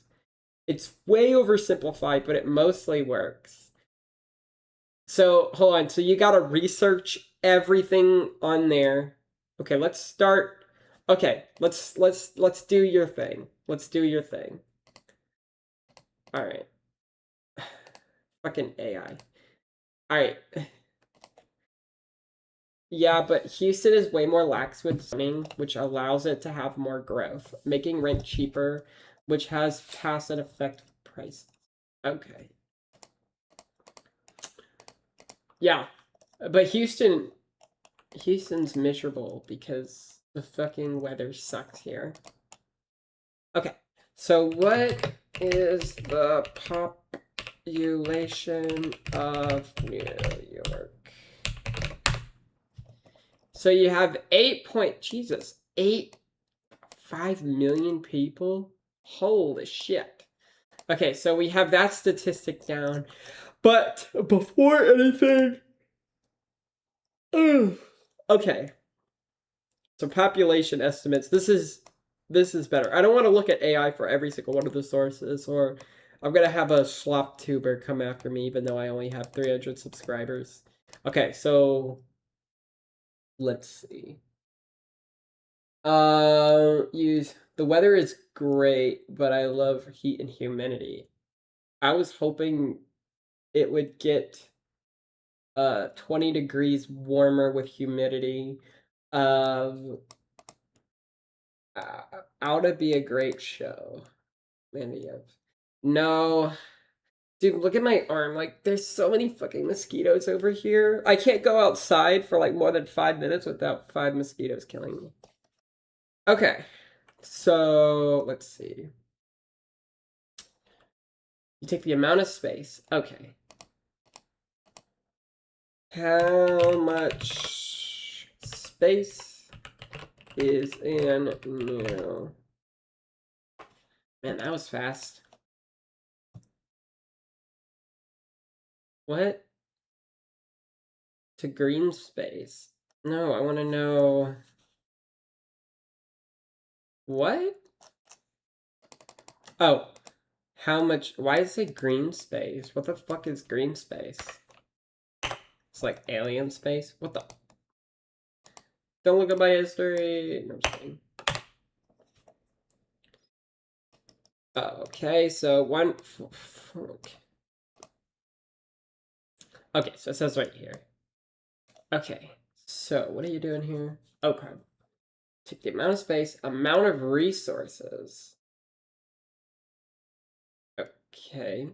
Okay, so that's the amount of space. So we got the amount of people. We got the amount of space.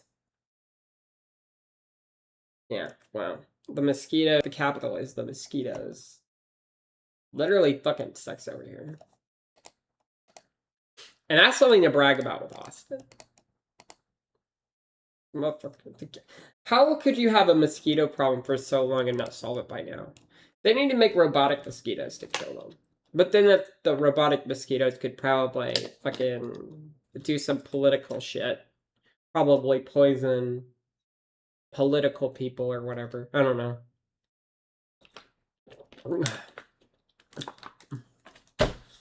No one man should have all that power.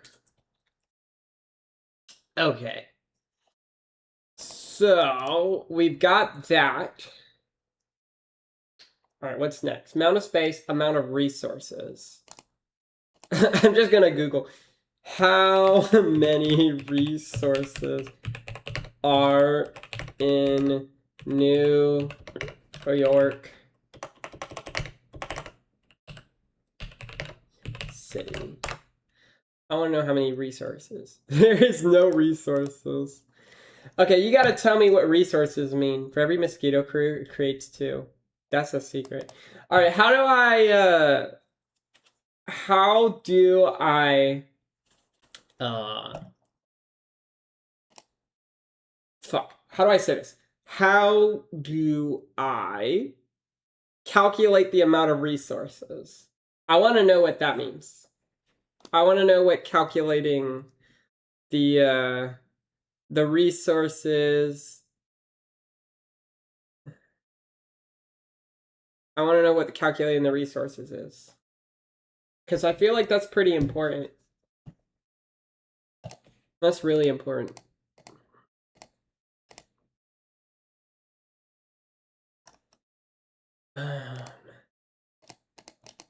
Because this doesn't tell me shit. You can't look up how many resources are in fucking Google. Which is so fucking weird. Man, I've been spending a lot of time on fucking Zoran Mamdani here. I haven't even got to the part where he was going to say, like, anything about idea. Okay, so I said it was rough, but basically, to simplify it, space roughly equates to living space for now. And we'll call resources, jobs, and grocery stores. Overly simplified, but it's a good start. All right. I think I'll work on this problem later. Below typical retail price. No exceptions, no gifts. The savings I just want to get to the part where Mamdani says you need ID. will last for the entire month. That means no weekly fluctuations nor sticker shock at the checkout line. Not for our seniors living on fixed incomes, nor for the parents who rely on a regular supply of apple slices to keep toddler tantrums. Can this go faster? And we all see this incredible example of notice in my hand. Now you'll see things here. Right how much people plan to costs. You can use the QR code or the grocery line to access across the report. We'll demonstrate exactly what it is. Okay, wait. Trying to raise grocery costs. Across all the rows, every paycheck, anything possible places at the checkout line. Find health groceries you need, 100 rent, chapter, other essentials. As Mayor outlined, MSG Grocery Store Groceries is the first of its kind municipal program that provide a comprehensive selection of foods. It will bring a 30% fixed price discount to a core basket of goods, both healthy foods and everyday items. This innovative initiative is a new role for the sector, addressing food affordability and strengthening neighborhood food access. This morning, we released our key, identified, and operated with the MSG Grocery Initiative. We are looking for a best-in-class grocery partner, an operator with experience, expertise, and track record to run successful stores, manage complex supply chains, and deliver for people. City growth clear. Can the captions? Operating partners is a role to bring specialized grocery expertise, systems, and data management needed to make that vision a reality. We want a partner that has expertise across every part of the business, from recruiting and training staff, managing inventory, procurement and supply chains, merchandising and delivering consistent, high-quality customer service, creating and maintaining Oh, wow. experience. And we want an operator dedicated to job quality and accountability. An operator that ensures workers' rights are respected, provide good paying job benefits, and safe, reliable working conditions. We are looking for a partner that meets these standards and ensure that savings from this investment go directly to working workers through lower food prices. I think it's important to note that the operator will not start from scratch. The savings provide foundation and grocery sites, as well as government and property taxes, establishing a single public brand. All 5 MSG grocery stores will have similar look and feel. We are setting requirements for affordability, job quality, transparency, and performance. We look forward to partnering with operators who meet and reduce these standards. Addressing New York City's food affordability crisis must be intentional, direct, and meaningful. It requires well-understanding operational expertise and a commitment to delivering value every day. In our teams have clear expectations for performance and articulate the affordability, job quality, Man, I can't even, and it's going too fast. and shopping experience all of MSG grocery stores share. We want to bring partners with strong knowledge, experience, and shared commitment to delivering results and the long-term success of MSG groceries. We know that there are many experts operators delivering high-quality services across 5 rows. This RFP is an opportunity for experienced operators to shape a new model for grocery access in our city. One that combines the strength of public investment with the expertise and innovation of private operators. We are proud to reach this important operator milestone. I want to thank everyone whose hard work brought us here. I want to especially thank everyone at EDC who worked tirelessly. I can't find the goddamn clip. Maybe it's on X. Maybe it's on X, because maybe I saw it on X. Oh, wrong. Wrong Twitter. Wait, which one am I on? Oh. Hold on. I'm not going on this one. Let's see. This one's going over here. Okay. All right. Because I swear I might have seen it on X.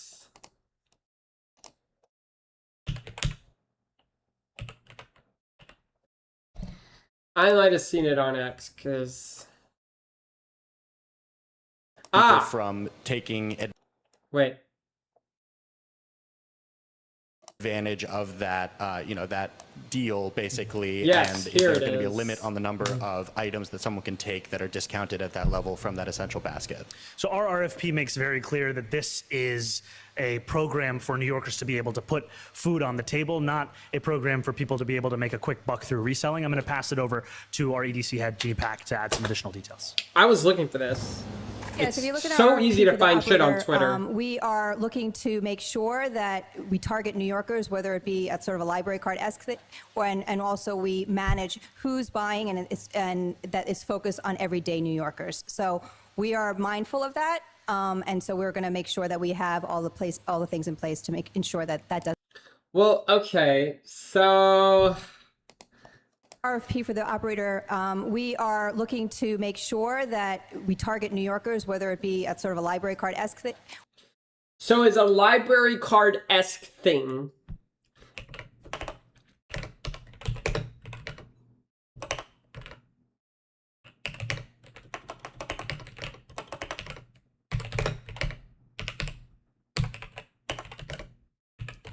Because I feel like that would be... Yes! You generally need an ID to get a fucking library card! So they're burying that shit.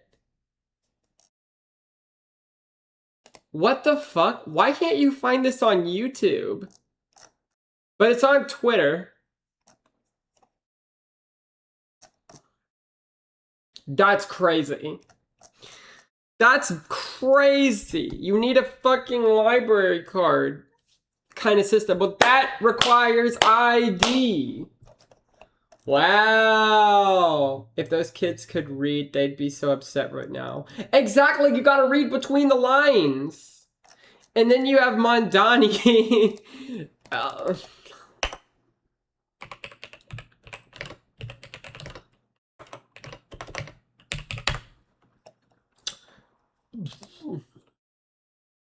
This is some bullshit.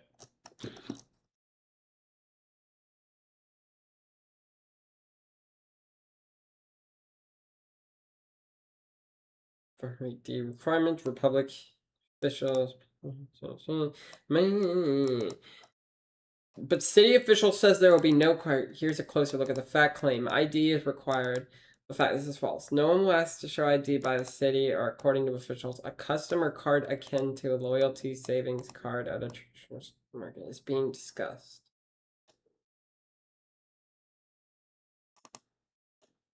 But that's the same thing. A loyalty savings card doesn't fucking prevent people from reselling large amounts of discounted items. Does it?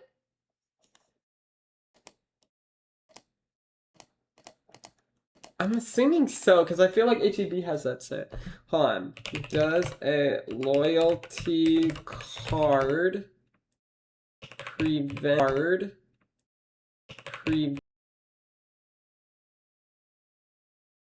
people from reselling large amounts of discard items? Because,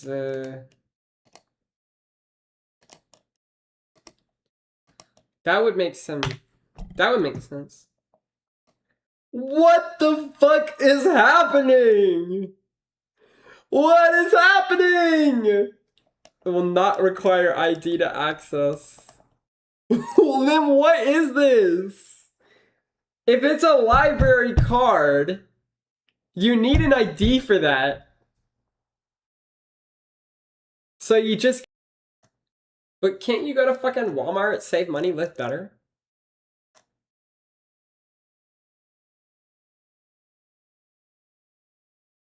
It's a shell game of information, ultimately.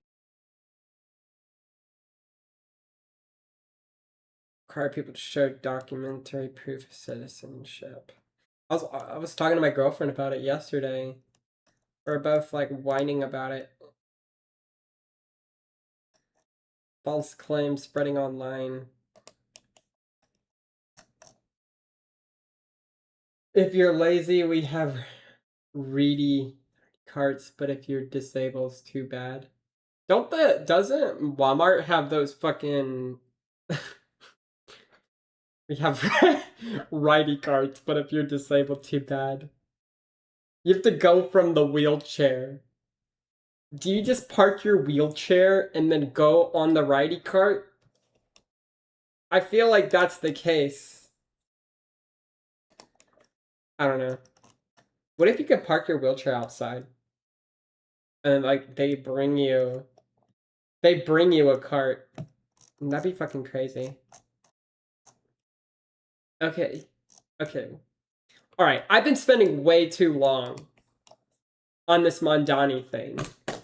I feel like I get it now. I get it. They're seems like they're hiding some sort of information. Let me just check it off my list of things I'm talking about because I got more things to talk about. Alright. Alrighty. Alright. One thing that is... Sir, could you be disabled in a different aisle? Ah, no! A wheelie in my right-hand cart? No! How do you even do that? Those things are heavy as fuck. Alright. So, I found a video I really want to watch. It's called Why Black People Are Homophobic.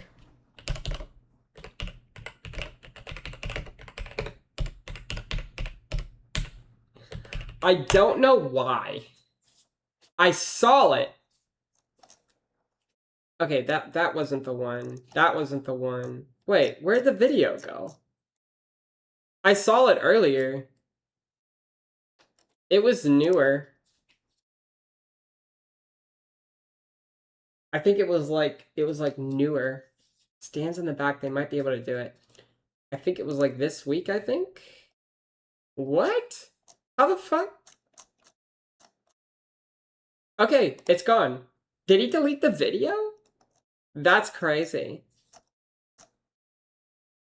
I saw the video a long time ago.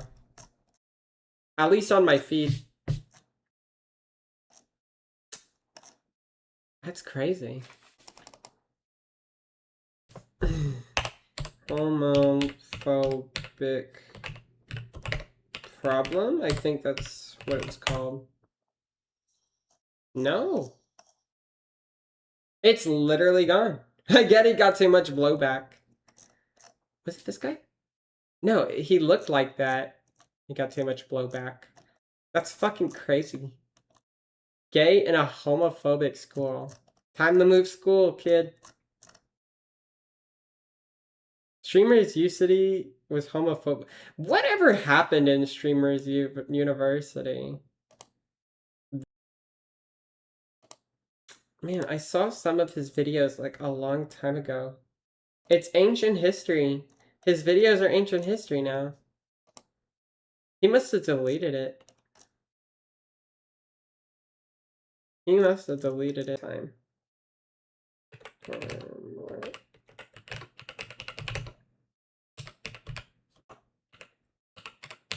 This is the last time I look. It's not here anymore.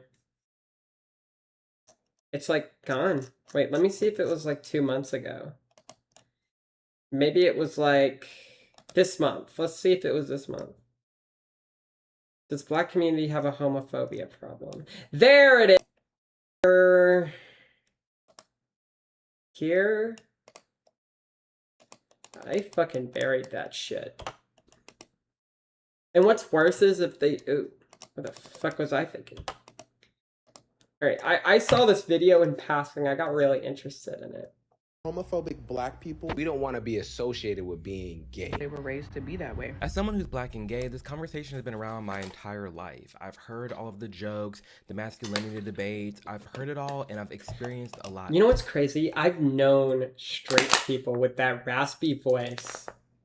And you just automatically... How many gay people did you have to hang out with to like grow into that voice? I'm not even sure anymore. Of it. So today we're going to react to a lot of these clips, opinions, hear perspectives from both sides, and really get to the bottom of this and understand why the Black community is seen as often like the most homophobic, and if there's any truth to this, which a lot of first-hand experience, yeah, but regardless, let's get right into this video. And before we do, I have to note that you're not alone for thinking the way that you do. So if you like this type of honest, real commentary, be sure to subscribe, and let's dive right into this video. Homophobic Black people treat gay people the way racist white people treat Black people. And it really just made me levitate because of how true and how factual that is, just in my experience. Yeah, that's very true. The same way there are just really bigoted, racist white people out there that judge a Black person no matter what, there's no such thing as like a tolerable Black, just anybody that has brown skin, they're like, ew, disgust. Those type of people, that exists the same way for Black people and how they treat other Black gay people in the community. Just pure disgust. If people are racist, like...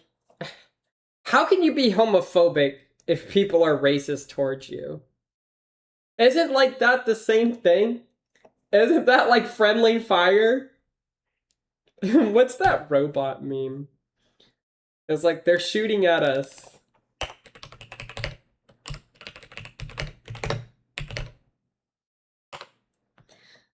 I think it was like Captain Underpants.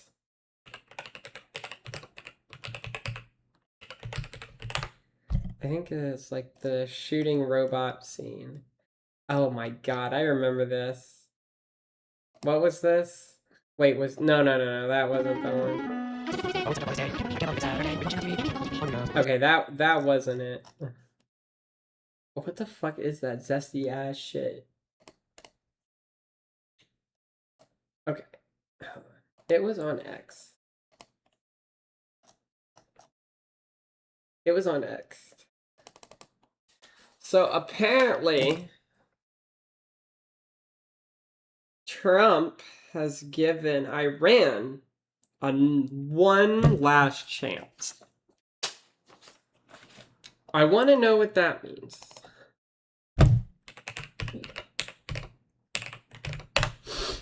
I want to know what that means, because I'm probably going to have to go to fucking... Wait, was that a video about wife swap? Hold up.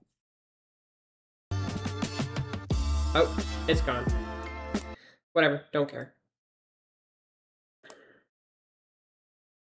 Meanwhile, to the Middle East, President Trump telling Iran this is their They'll never last put an chance to ad on a make deal YouTube video. before the United States carries out a far more punishing military operation. Chief Foreign Correspondent Trey Yingst is live in Tel Aviv with the latest. Good morning, Trey. Morning, Trey. Hey guys, good morning. While the Trump administration explores a diplomatic solution with Iran, the IRGC is continuing attacks in the Gulf.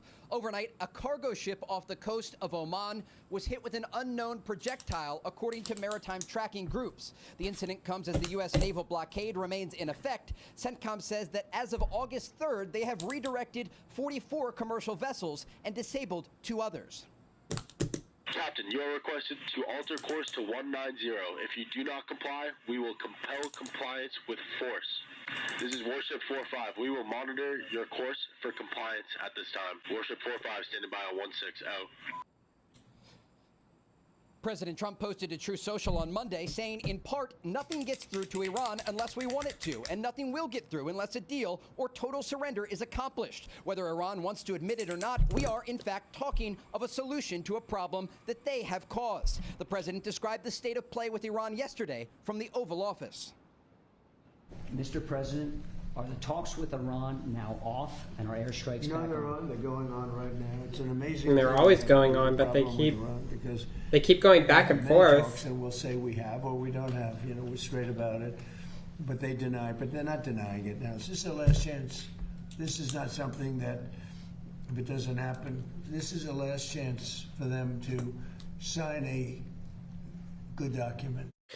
So we're not giving them any more chances, Iran and Oman are nearing a deal regarding control of the Strait of Hormuz and splitting service fees between them. It's not clear if the terms would be acceptable to the Trump administration that has maintained 0 fees should be charged in this international waterway. There are uncertain days ahead in the region as the Middle East waits to see if a deal will be reached or we'll see a return to war. Guys? So Trey, real quickly, the president talked about the military operation that was leaked over the weekend. It's obviously, they need to figure out who's leaking from the White House. That has to be someone high within government that put that out there to sources. It's our job as the press to cover that. But I'm curious from your perspective and your sources on the state of play that leak played out in the Middle East, and who then phoned the White House to get to the negotiating table. It's a great question because these leaks can be substantial, and when you're looking at a situation with 50,000 U.S. service members, destroyers, refuelers, fighter jets across the region, the operational security is very significant whenever there are plans being made to strike Iran. And the president indicated he called off the planned strikes at the request not only of Iran but also of Gulf allies like Saudi Arabia, Qatar, and the UAE.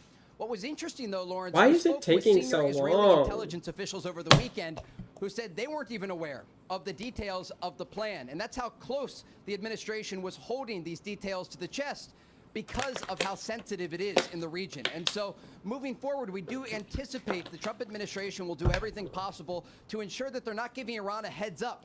They want to keep the Iranians guessing as these diplomatic pathways play out, understanding that if the talks fail, we are likely looking at a return to combat operations. So obviously, Trey, you know, what happens? Are we getting drafted, boys? Cards close to the Is it vest. over? But there is also a tremendous buildup. We've watched a tremendous buildup over the last couple of months. You know, some of that is Trump trying to put pressure on Iran. But when you compare the buildup that we've seen over the last couple of weeks to the buildup that we had when all of this began 6 months ago, can you compare the posture? It's slightly larger, and the president indicated the strikes that were planned are actually larger as well. He described them as the largest since World War II. But when we look at the equation right now, this is not everything an in equation Ukraine of was military the pressure. largest This is an since World equation with the resumption of the U.S. naval blockade. This blockade of Iranian ports is costing the Iranian regime hundreds of millions of dollars each and every day. And it's part of the reason that the Iranians are looking for an agreement, because they understand that as the U.S. military maintains its presence in the region, they have very few options in terms of an off-ramp here. They are either looking at a return to combat operations or some sort of agreement, a negotiated settlement that would alleviate that economic pressure and avoid strikes against the regime. Why is it so hard for Iran's government to be normal? Now, I'm not talking about the people, but then they're just gonna, I think they're afraid because of Ukraine. That's what I think. I think because, I mean, shit. And you could say like, oh, it won't happen immediately, but it'll happen later down the line. What if anybody else tries to invade Iran? Like, you just don't think anything will... I feel like that's quite enough of that. I mean, how long have I been... I feel like that's quite enough of that. I mean, how long have I been streaming for?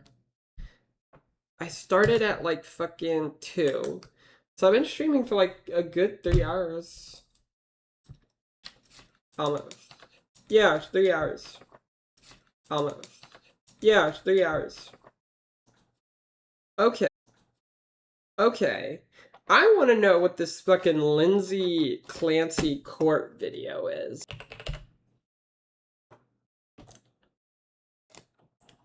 Because I knew a father's mercy. Prosecution offered Clancy was born on August 11, 1990, and raised in Wallingford, Connecticut. She graduated from high school and college and went to work as a labor and delivery nurse for a hospital in Massachusetts. In 2013, she became romantically involved with a technology worker named Patrick Clancy. The couple married in December 2016 and had a daughter named Cora in December 2017. The Legend of Cora. In July 2018, they moved into a 1,700 square foot house on Summer Street in Duxbury. This is 34 miles southeast of Boston. Patrick worked from home using an office in the basement. The couple had 2 sons while living there, Dawson Aww. in September 2019 and Callan Hopefully nothing bad happens May to them. 2022. Lindsay struggled to return to work after having her first 2 children due to anxiety about being separated from them. She only went back to work part-time. After the 3rd child, she never returned to work. Lindsay sought mental health treatment from various clinicians, including psychotherapists and physicians. She was prescribed Zoloft and Ativan to treat generalized anxiety disorder.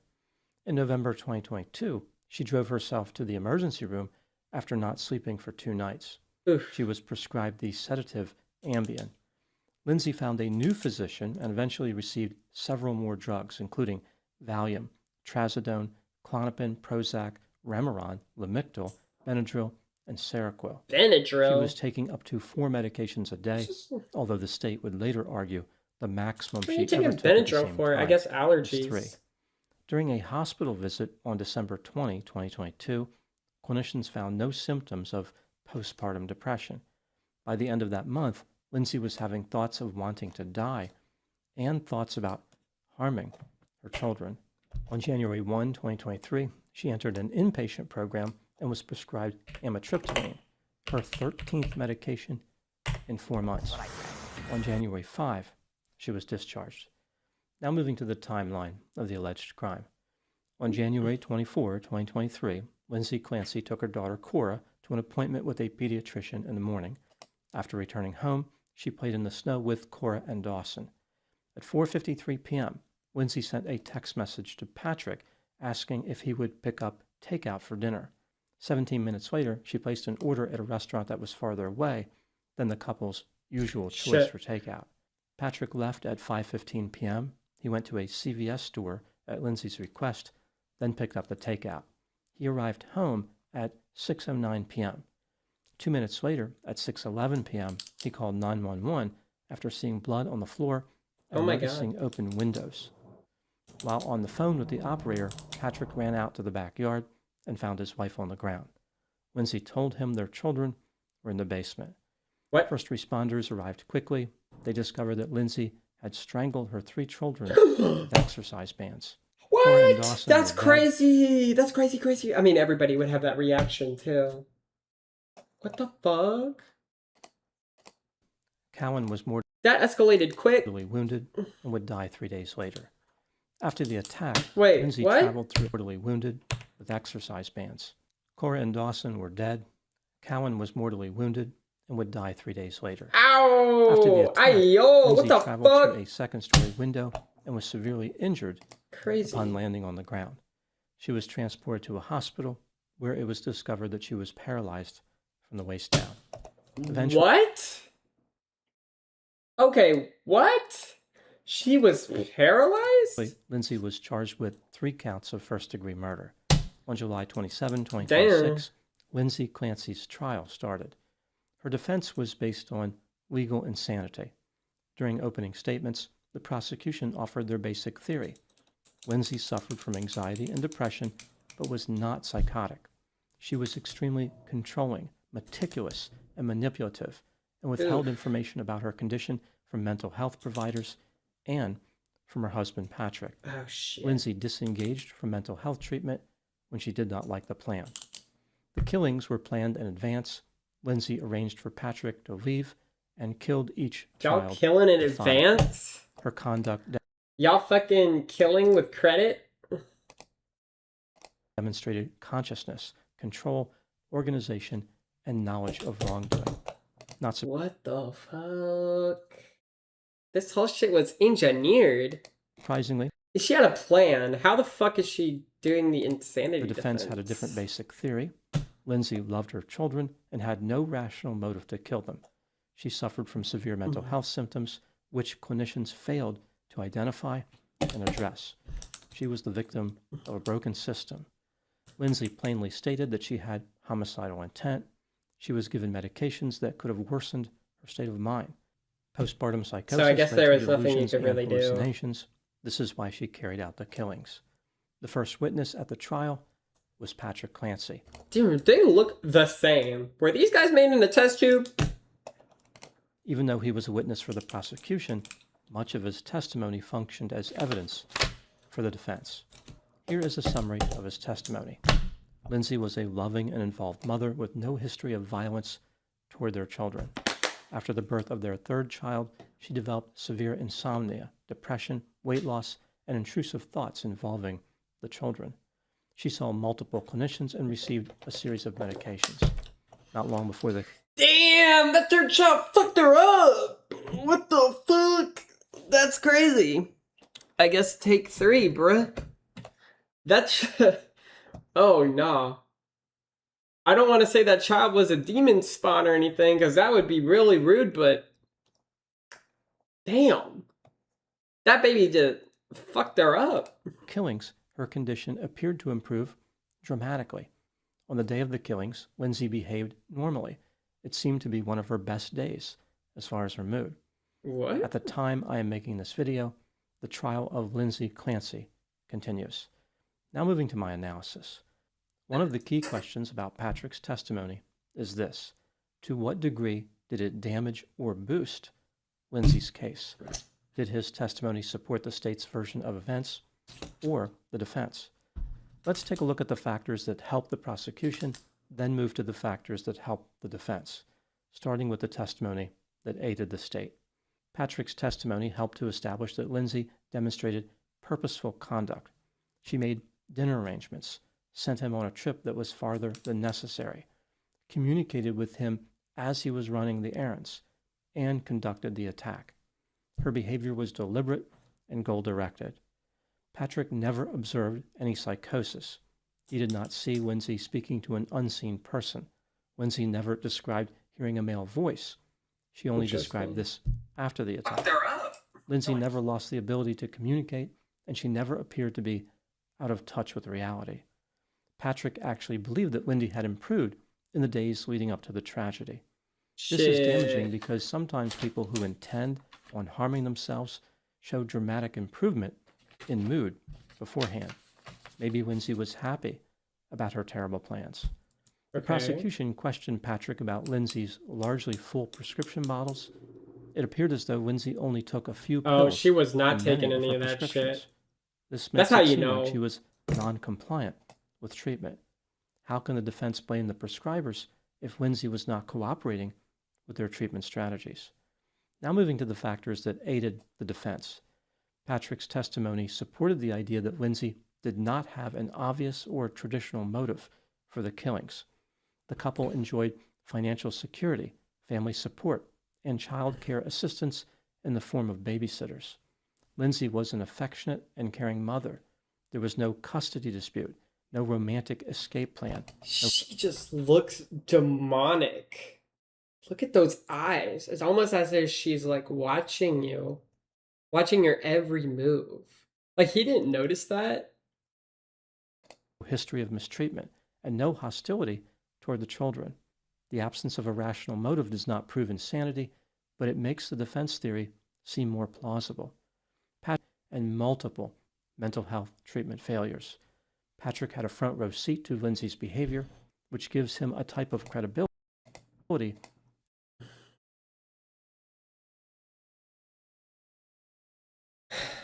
How do you know that? That must be hard. Like shit, dog. Like,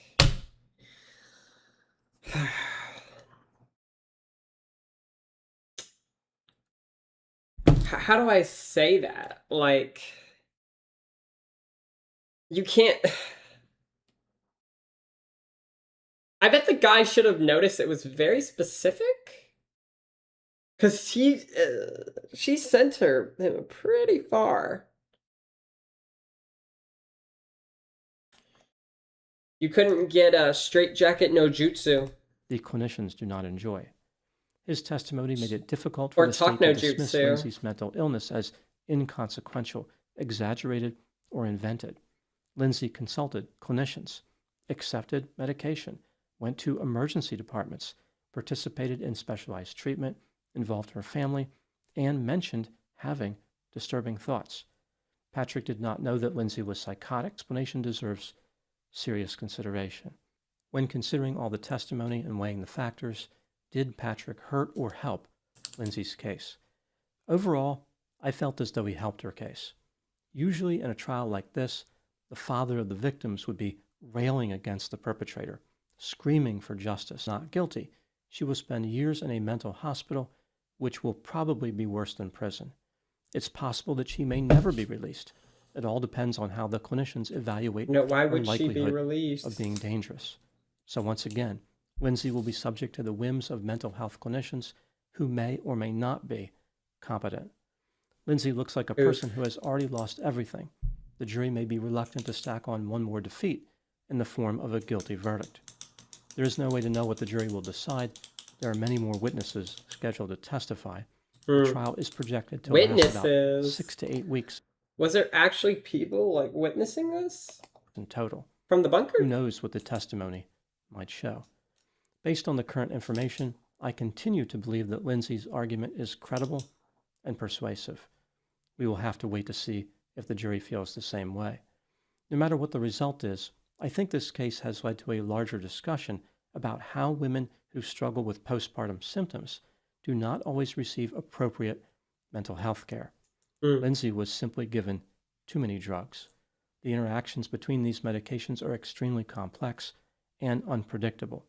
Some of the medications may have been reasonable individually, but there is no established scientific treatment model don't pump that the involves drugs. rapidly moving one Don't pump the deteriorating drugs, my postpartum brothers. client through 13 psychotropic medications. Unfortunately, Lindsay rejected psychotherapy early in her treatment. Clinicians should have never accepted her refusal of counseling. Taking prescription medications without psychotherapy is rarely indicated.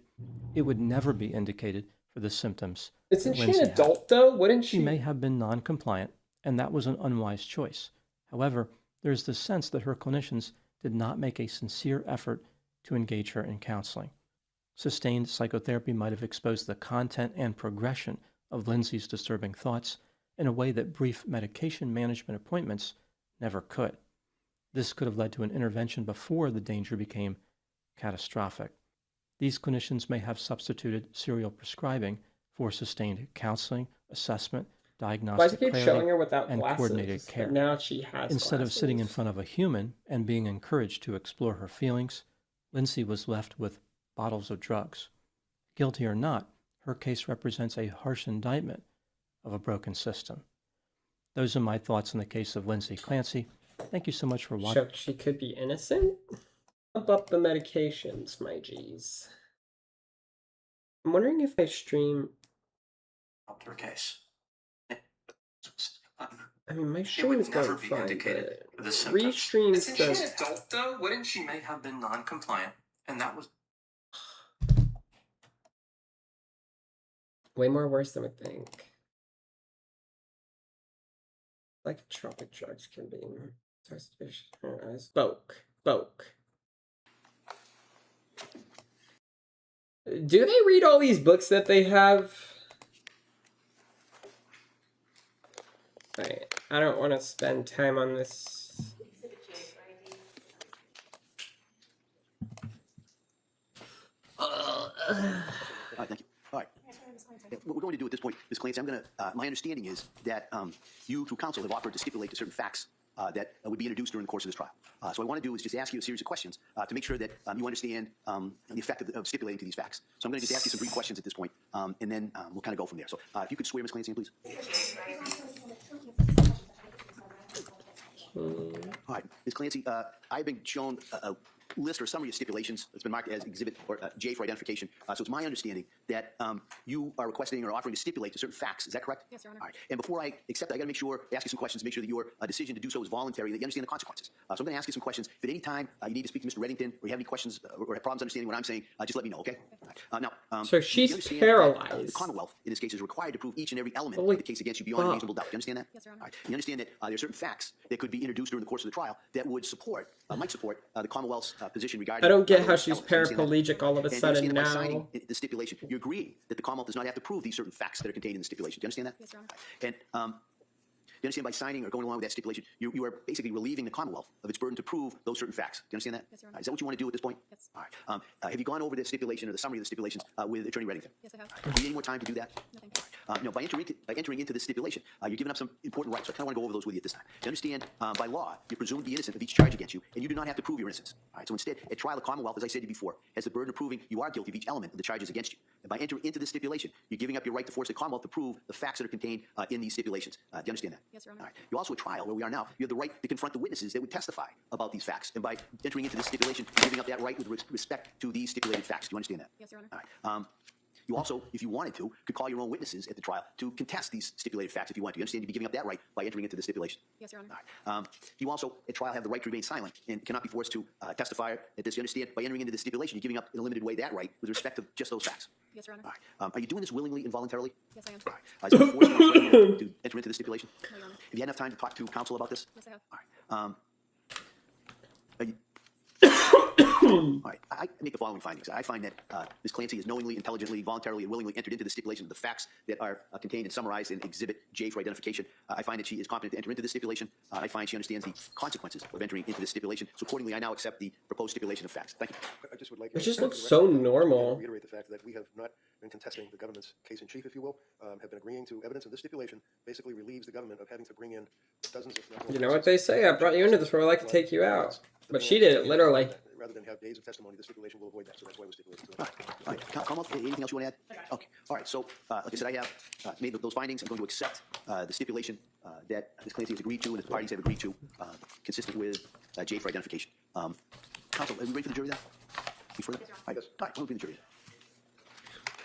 I wonder how people stream for like 8-10 hours a day. I don't really get that way. Counsel, I forgot to ask. Well, wait for the jury. Can I see you very briefly? It should be like 4 minutes. Wait. So they made a whole video of nothing? Just her. That was the interesting part. Literally just her speaking.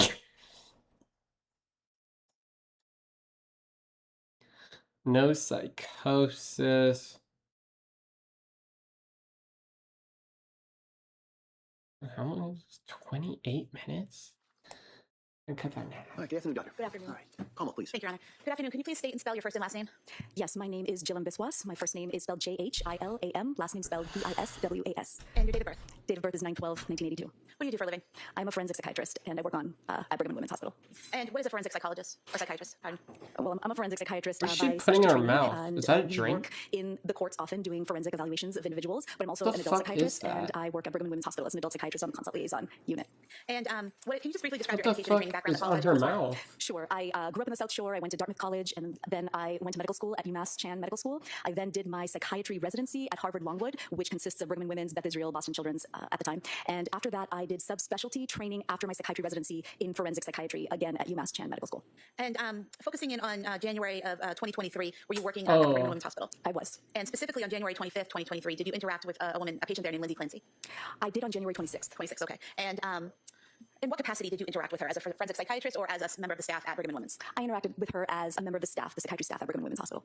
And did you have a particular role that day on January 26th, 2023?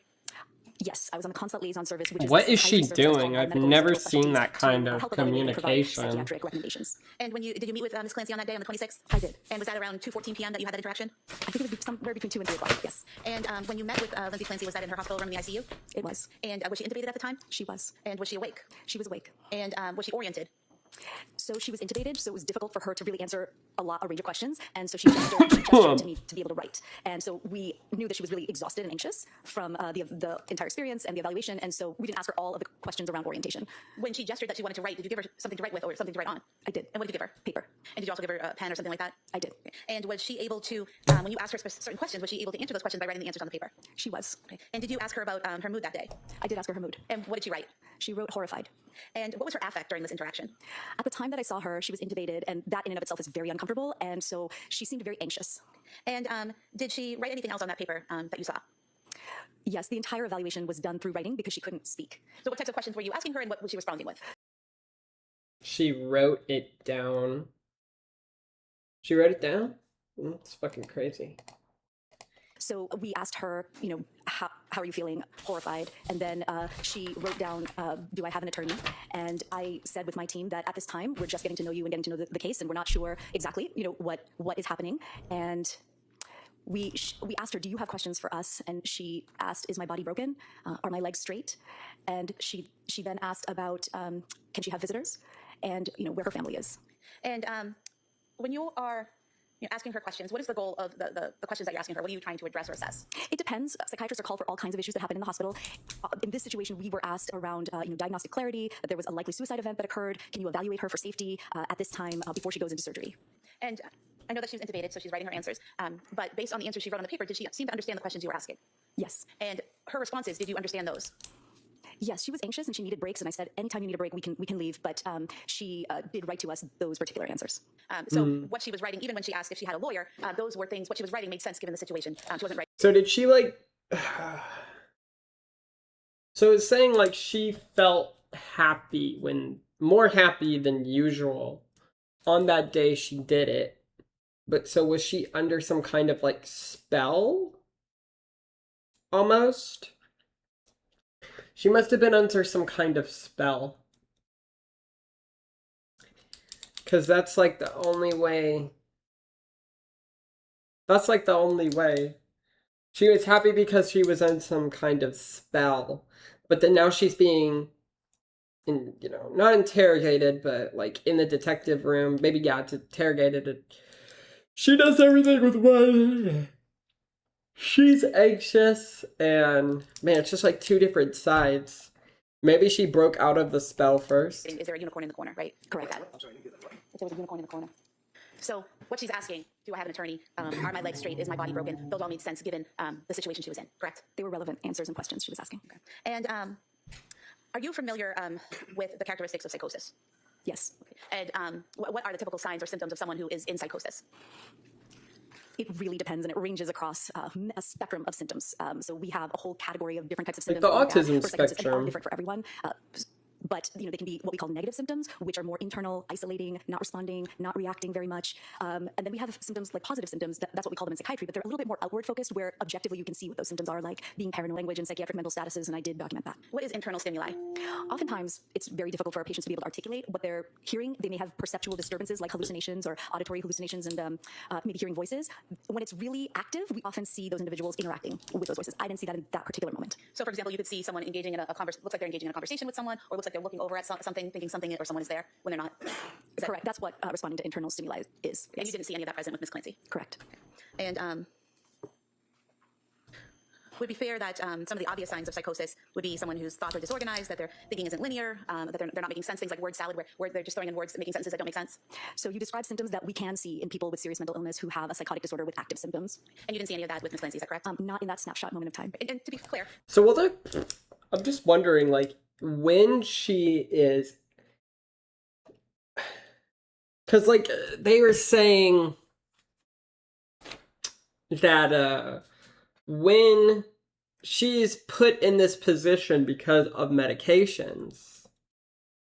So my question is will they put her on medications in the mental hospital?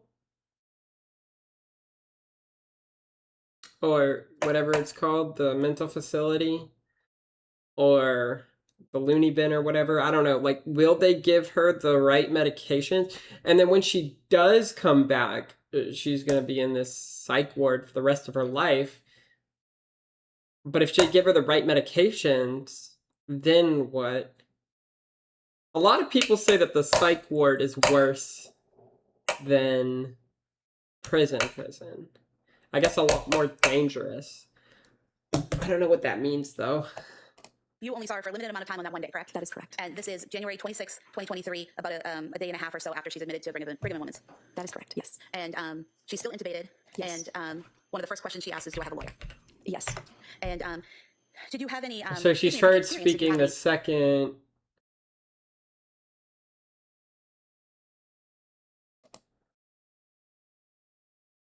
She started to speak the second she needed a lawyer, I think. Thoughts about her awareness or thoughtfulness about the question she asked or the answer she gave. I don't know what that means, objection. If you can rephrase that.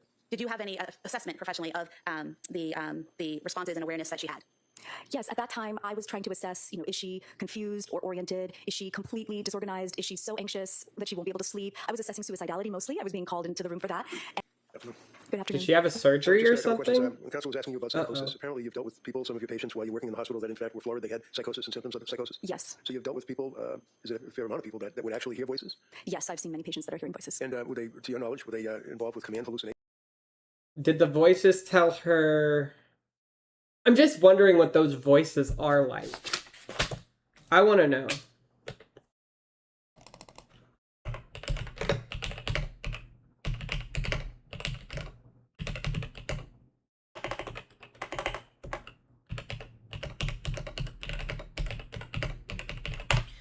Like, what are they saying to you?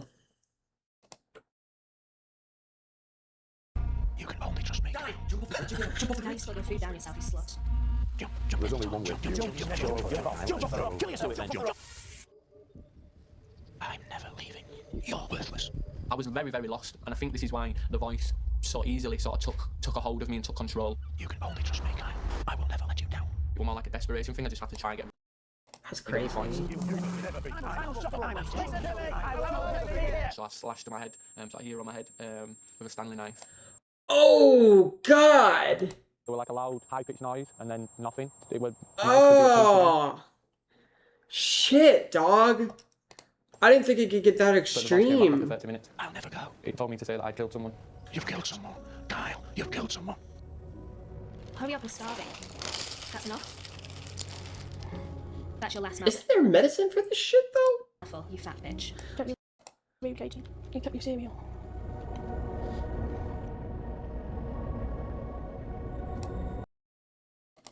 But isn't there medicine for She had to get this? through really tough times at home. And even at school, I would take myself off and just spend time with her. I was bullied at school. There was sexual abuse through my teens. And my life was unbearable. 7 years ago, I found it easier to leave my home. I even had a job. I was a nursery assistant worker, and I loved looking after the children. It was when I was the happiest, when I was at work.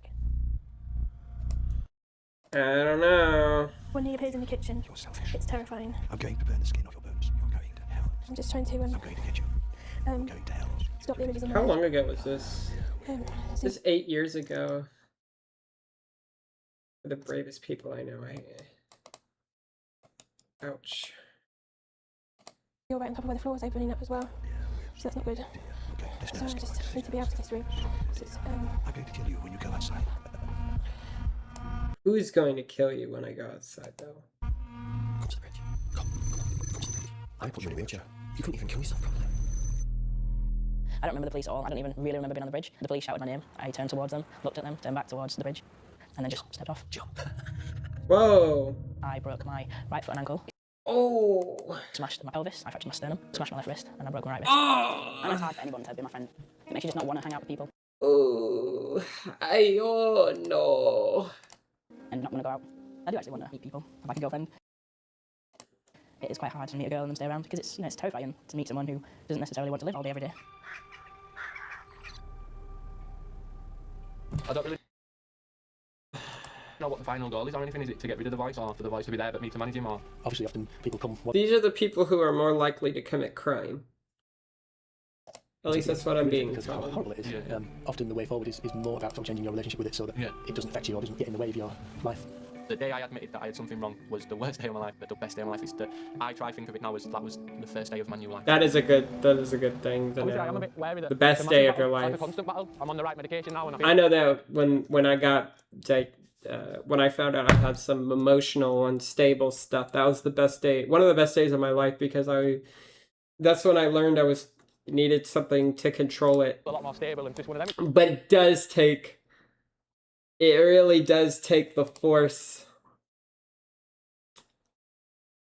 Your ego constantly does that. It feels right, you know what I mean? So thinking about I feel like when you have mental disorders, ego is one of the things that makes it worse. balloting, earn myself some money and get myself my own car on the road again and build something stupidly fast. That's the plan. Damn, his teeth.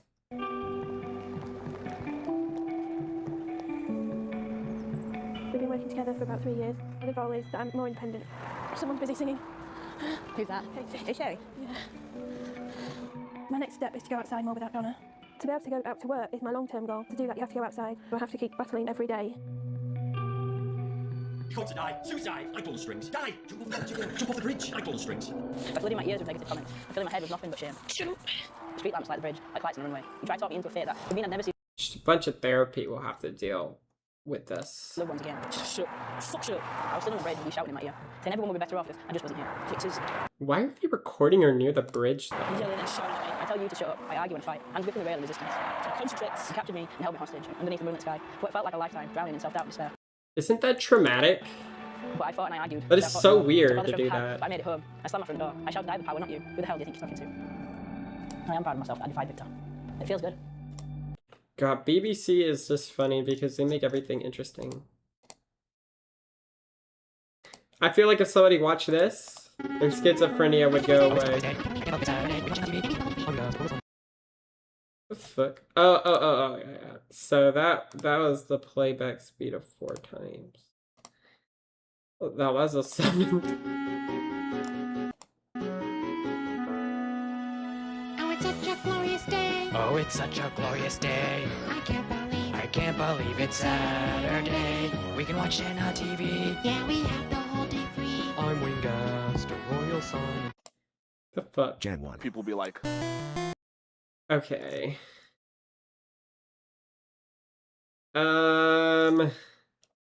What was that meme on Twitter that I... Hold on. I'd like a funny meme on Twitter. Man, I had it. Why are they shooting us? The fuck? Is this in New York City? Oh my god. The guy's just like, hell no. You have the Jew just walking past. What is going on? What the fuck? What is this? Oh my god.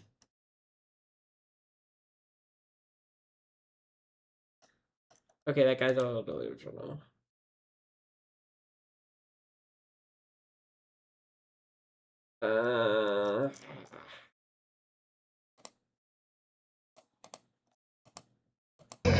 The unsaved will mock this video. I feel like God is mocking him too.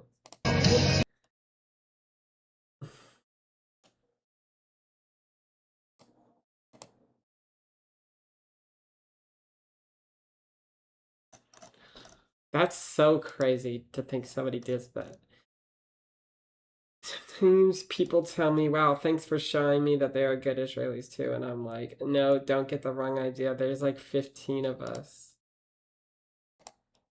It's so crazy, Baby No Money, because I thought Baby No Money was like... I don't think he was getting roasted for this shit. All of it does show your ignorance. When you see the world and blame it on the entire people, it delegitimizes the cause and normalizes actions of a genocidal state without mentioning how it fuels anti-Semitism. There are tons of examples of Israelis who oppose occupations. I wish the world would just move on from the Hassan culture. What? The Fauci indictment again? So we're going to keep on keeping on here. The world. But no, Tony Fauci. Have this, the radical left. This is from Trump Daily Post. Okay.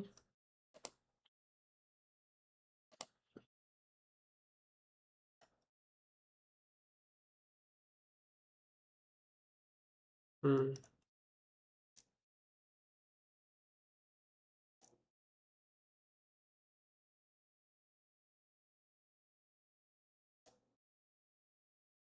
the fuck? You can do that? Dude, this thing plays everything.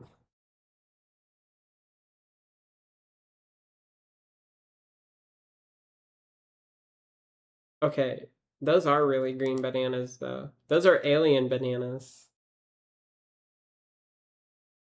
Why are they so green?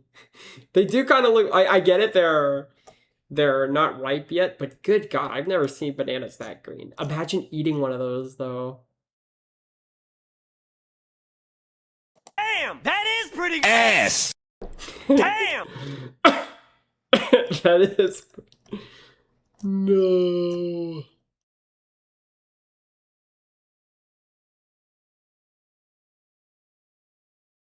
Right. I thought I saw him streaming. What the fuck?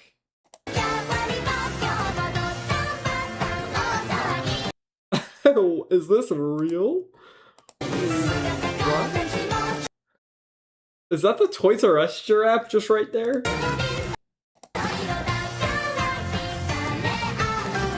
I think I'm gonna get censored on Twitter for that.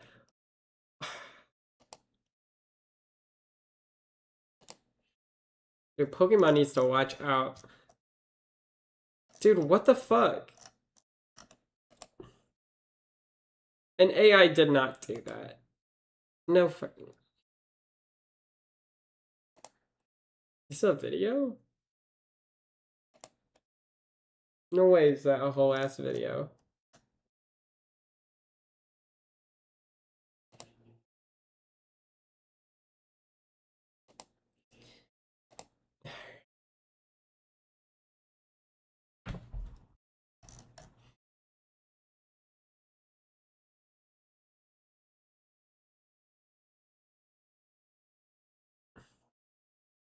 Who says we should shoot immigrant children?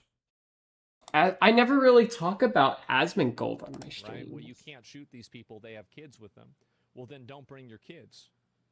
If you don't want to get shot, then don't bring your fucking kids. Okay, he didn't say that. It's really simple. All he said is, don't bring your kids. Right? Well, I'd shoot whoever. That's a weird thing to say. Yeah, I'd shoot whoever. I mean, if it's kids, women, men, anybody, just shoot What the fuck? them. They're going to stop coming over. Because if you don't do that, they'll use children and women as shields to get themselves over. And then they'll put more women and children at risk because they know that they can use them as collateral so they can get more of themselves over. That's the way it works. That's the way an animal thinks, and these people are animals.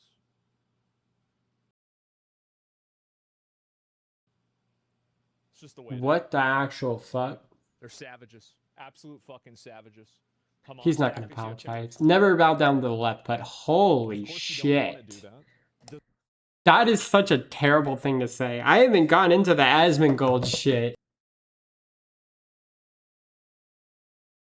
Oh my god. God. I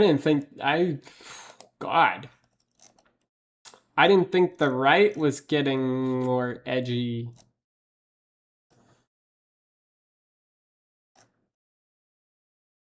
What?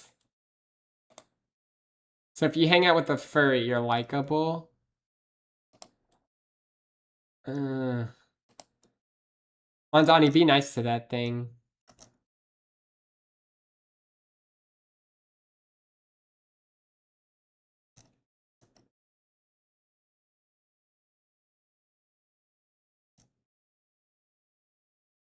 I like it in here.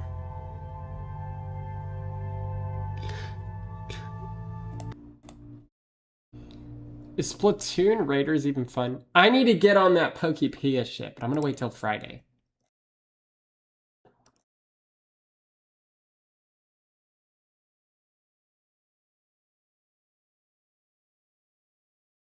Oh, I do bones heal.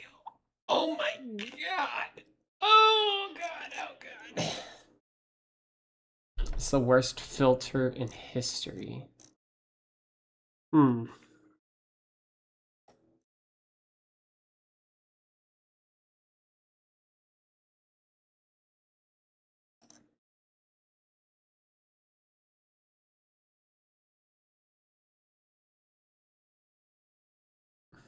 The fuck? I had no idea he was gay.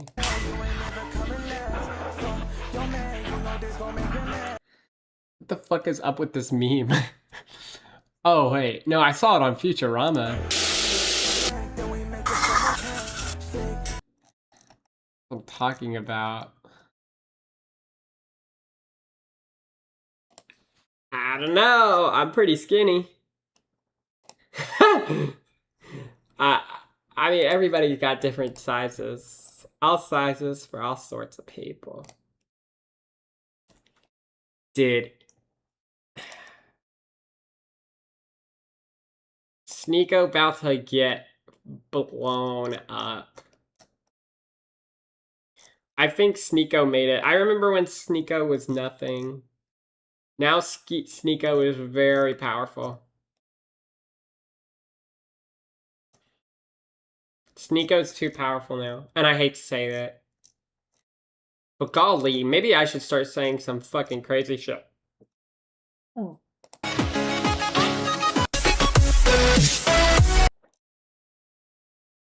Is crazy shit all it takes for you to just...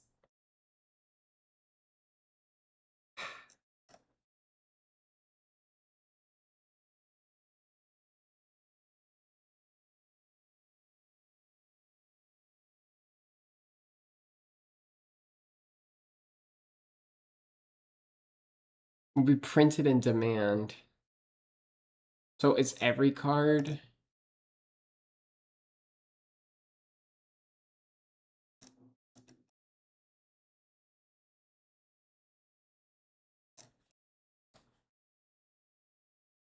Sit back and welcome to the golden age.